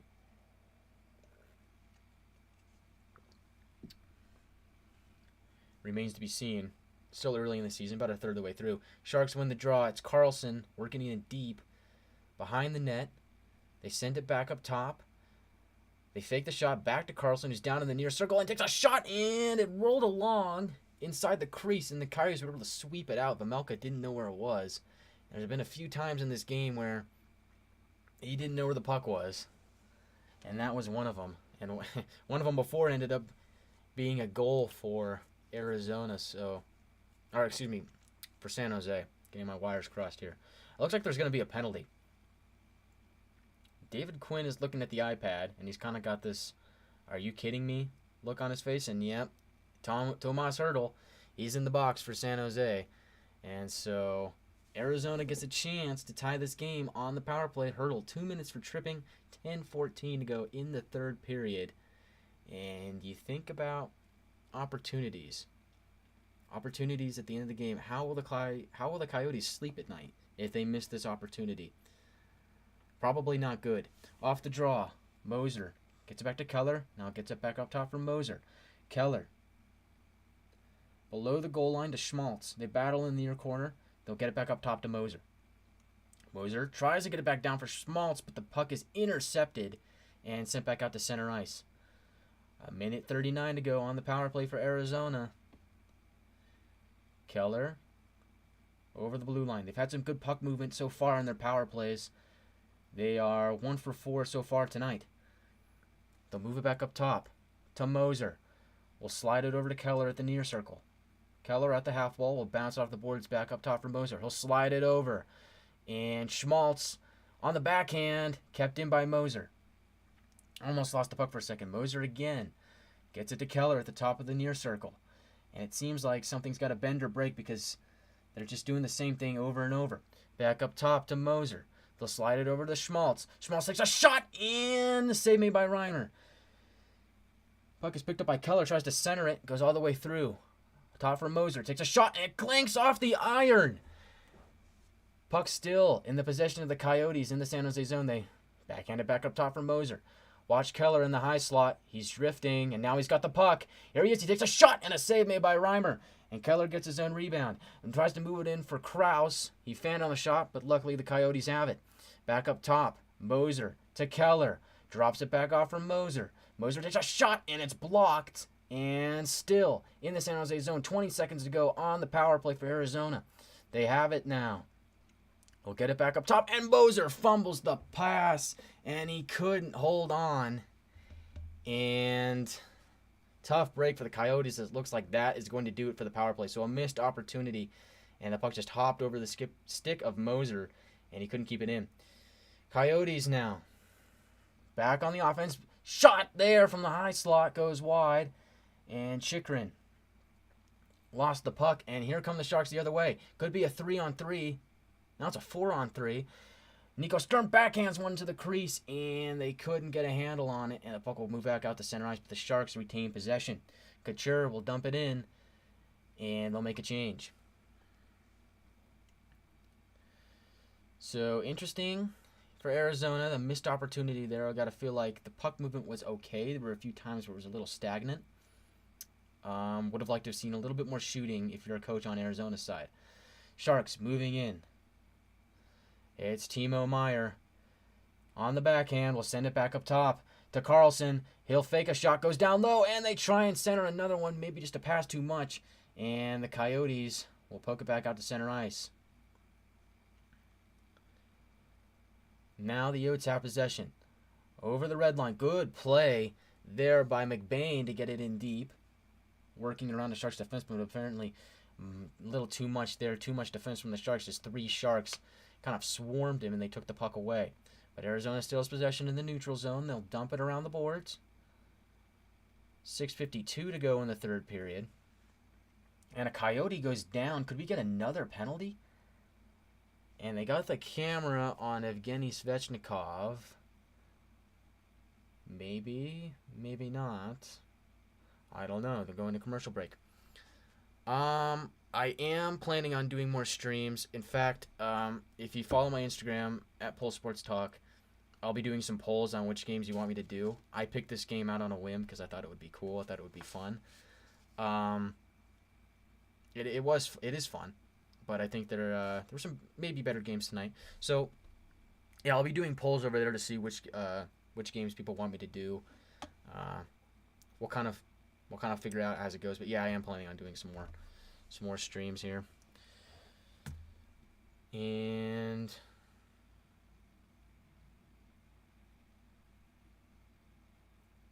some scores from around the league. We'll check some scores out.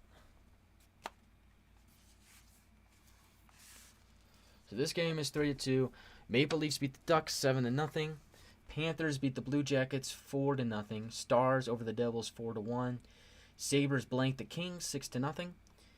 Bruins beat the Islanders 4-3 in the shootout. Lightning 6-2 over the Kraken.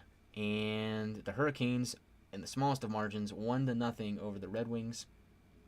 And what looks to be like a pretty close game there. Oilers 6-3 over the Predators. Knights 6-5 over the Jets. And the Avalanche 3-2 over the Flyers. And then Alex Ovechkin with a hat trick tonight gets to the 800 goal plateau. And the Capitals defeat the Blackhawks 7-3. So, only 2 guys have ever scored 800 goals in National Hockey League history. And Alex Ovechkin's one of them. The other guy was pretty darn good. Oh, that's cool. That is really cool. Thanks for sharing that. Good morning, Venezuela. That's a cool story. Off the draw, Coyotes win it. Shot there. Rebound in the high slot. Save made by Reimer. That was a pretty bang-bang play. The Coyotes woke up on offense. Shot by Chychrun. Blockered away by Reimer. Back up top it goes to Gostisbehere. They will move it over to Chychrun, who drops it off for Michelli. Battle along the boards. Michelli has it. He'll slide it over to Krause. They'll tuck and roll back and over, and they'll slide it across coast to coast, and they try to center it again, but it passed too many, and the Sharks will take it away.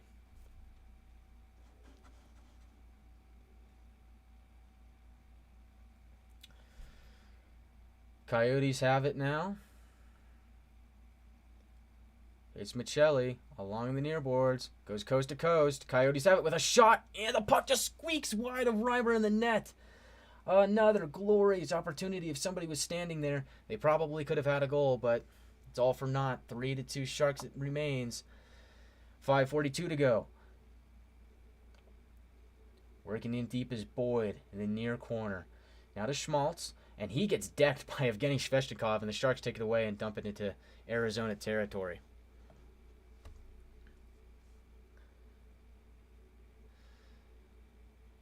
Now it's Schmaltz trying to work it over for Keller, but the pass is behind him. And it'll go back out to center ice, but the Coyotes retain possession. 5:14 to go. Can the Coyotes get it done? Oh, let me know down in the comments. We got to see. Or will the Sharks hold on? Coyotes now in the offensive zone. Trying to work it in deep, and they do. Behind the net it goes. Now it's in the near corner. They battle. Still battling. Carlson pokes it away. Keller centering pass. It goes back up top. A shot there by Stetcher. Save made by Reimer. Picked up by Boyd. Tries to work it into the center, but it's picked off by Erik Karlsson, and he will dump it into the Arizona zone and kill some time. 4:36 to go in the third period. Now, into the neutral zone. They tried to get a centering pass, but it was behind the player, and they couldn't get it. Now the Sharks dump it back in again. Vemelka to play it. Ritchie for the Coyotes. Moves it into center. Here comes Valimaki. Pass is picked off in the middle again, and the Sharks move the other way, and they'll gain the red line, and once again dump it in. 4:03 to go in the third period. Valimaki behind his own net surveys the scene. You got to wonder when the Yotes would consider pulling Vemelka for the sixth skater.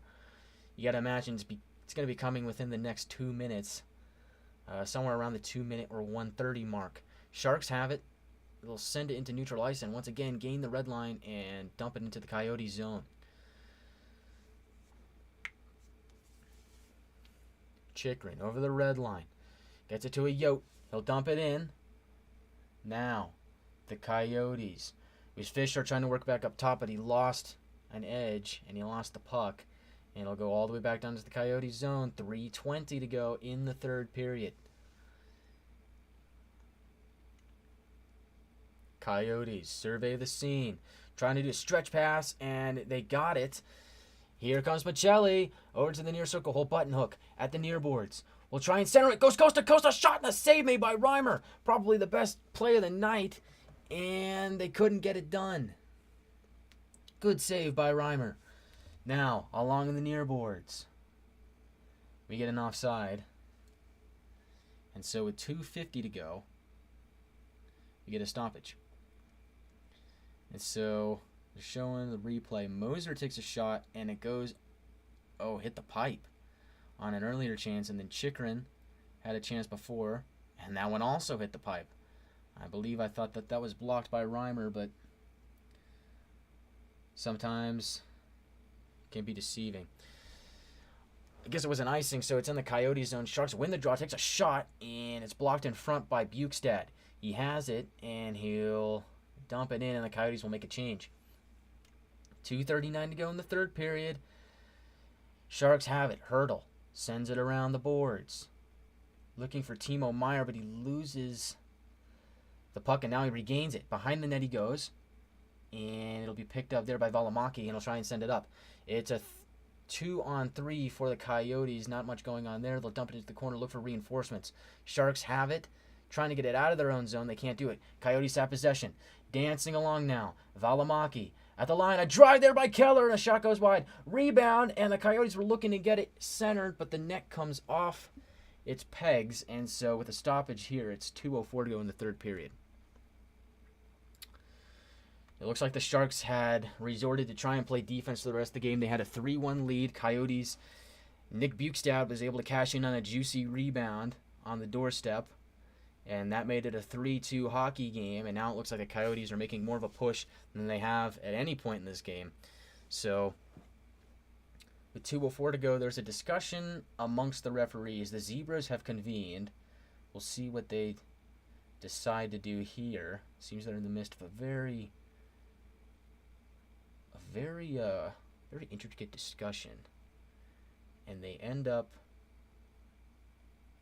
just putting the net right back on and say we'll play on. Okay then. And so now it looks like Vamelka's on the bench, so the Coyotes, with the empty net, have the sixth skater, and you got to figure, you got to put all their chips in the basket. Chips are down. Coyotes are playing with house money. 2:04 in the third period. Sharks win the draw. They get it back out to center ice. Chikrin has it. He gains the red line. Will dump it in, and he'll chase after it. Sharks are the first one on it. That is Matt Benning. He can't get it out, though. And now the Sharks do. They'll go the other way, and they'll take a shot from center ice to try and hit the empty net, and they miss. And so that will be an icing with 1:44 to go. And so this thing is coming down to the wire.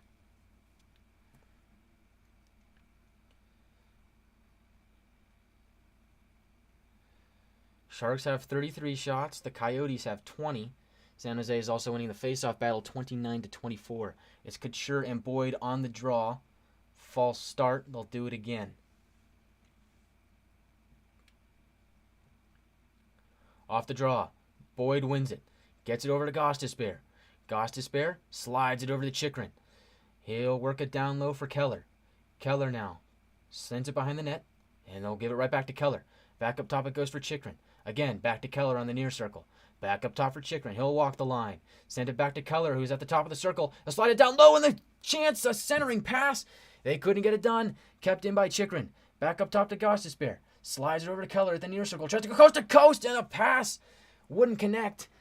And it'll go behind the net, and they'll battle for it. Couture's in the middle of it, and now puck is loose, and a shot there by, looks like Nick Ritchie, and it'll be swallowed up by Reimer. 1:06 to go.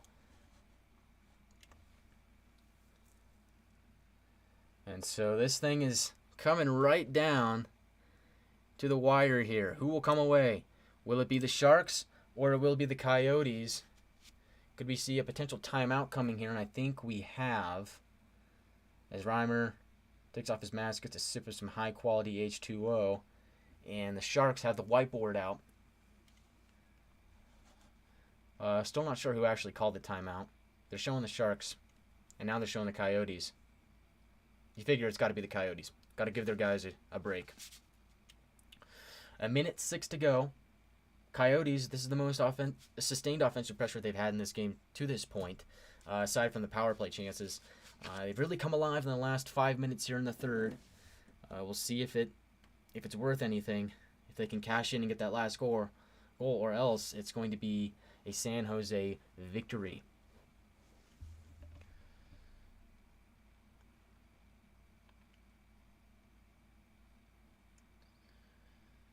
And so, on the draw, it's going to be Couture and Boyd again. It's worth noting that Boyd won the last face-off between these two.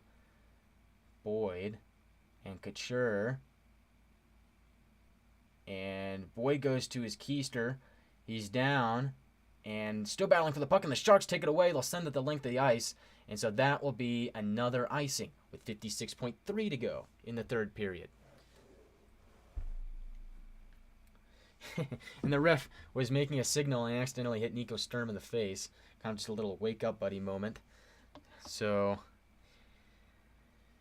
we'll get the draw to, it looks like this time to the right of Reimer along the near circle.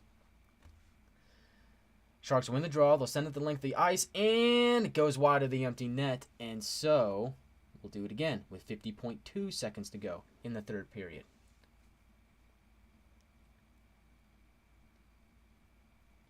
And that one was very close to going in. It might have hit the outside of the net, and it did. So, off the draw. Sharks win it again, but they can't get it out. Held in by Chychrun. Off the line, Gossipbear, a shot, and it goes right into the glove of Reimer. And again, we get another stoppage. 45.1 seconds to go in the third period. And Andre Torini is barking at somebody, barking at something. And it looks like that puck was offside. I thought Gossipbear held it in initially, but there was a little bit of white in between there. And so, yes, they do deem it an offside. So the puck will come back to the neutral zone, and they'll do the draw there. Sharks win the draw, and they have it. Harrington along the boards. Net is still empty. Coyotes have possession now. Chychrun into neutralize, trying to get it past the Sharks' wall of defense at the blue line, and they can't do it. Puck back into the neutral zone. 27 seconds to go. Working in deep are the Coyotes, but the Sharks send it back out to center ice. Gossipbear, the last line of defense. He gloves it down, and he hands it off to Keller. Keller will drop it off for Schmaltz. He gains the blue line, and he goes down in the near corner. No call. And the Sharks and Coyotes will battle. 6 seconds to go. And the Coyotes in the high slot, they have a chance to take a shot, and they do, but it's blocked in front, and the San Jose Sharks will come away with the victory. So, it ends up being a Sharks victory after a furious and valiant effort by the Coyotes, but too little too late as the Sharks were able to hang on. And so that I'll do a little recap, and then we will be on our way. As that is final from SAP Center.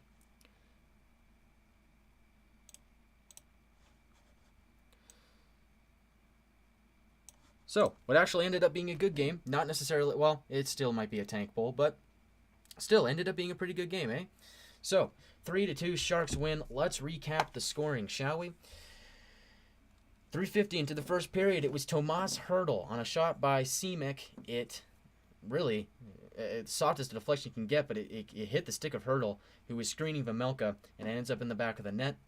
That made it a 1-0 hockey game, and then not too much later, it was 4:52 into the first period, so a little over a minute later, Nick Bonino scores and makes the 2-0 hockey game. Shot was stopped by Vejmelka, but the rebound was right on the doorstep, and Bonino went right around him and potted it.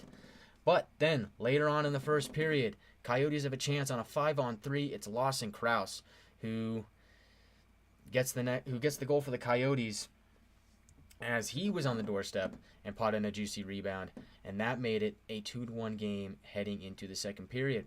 In the second period, the only goal was by Nico Sturm, and that was for the Sharks, 8:09 into the second period.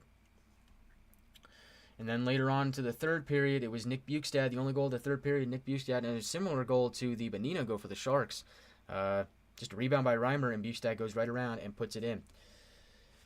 And so that would be the last goal to be scored in the game. That was 2:56 into the third period, and that was all she wrote. Coyotes tried to come back later on, but it was just too little too late, and they could not get it done. So, Shots on goal, 33-22 in favor of San Jose. And really, this was a good defensive effort by the Sharks for the most part. And the Coyotes just couldn't find a way to stop them for a good portion of this game. And then they finally did find a way to slow down the San Jose offense. But for the most part in this game, Arizona just did not have any sustained offensive pressure until like the last 6 or 5 minutes in the third period. And then they were finally able to start chipping away and getting shots on goal. But it was just too little too late. So, with that, the Sharks improve to 10, 16, and 5. They now have 25 points, and Arizona is now 9, 14, and 4, and they stay at 22 points. So, if you're a Coyotes fan, Connor Bedard. That's all I got to say. If you're a San Jose fan, again, Connor Bedard. But your chances might be a little bit worse now. So, thank you all for watching. If you want to be notified when I do more live streams, follow Pulse Sports Talk on Instagram for more. That's me. I'm Guy. Yeah, that's just me. That's my page. I do a lot of polls and stuff on there.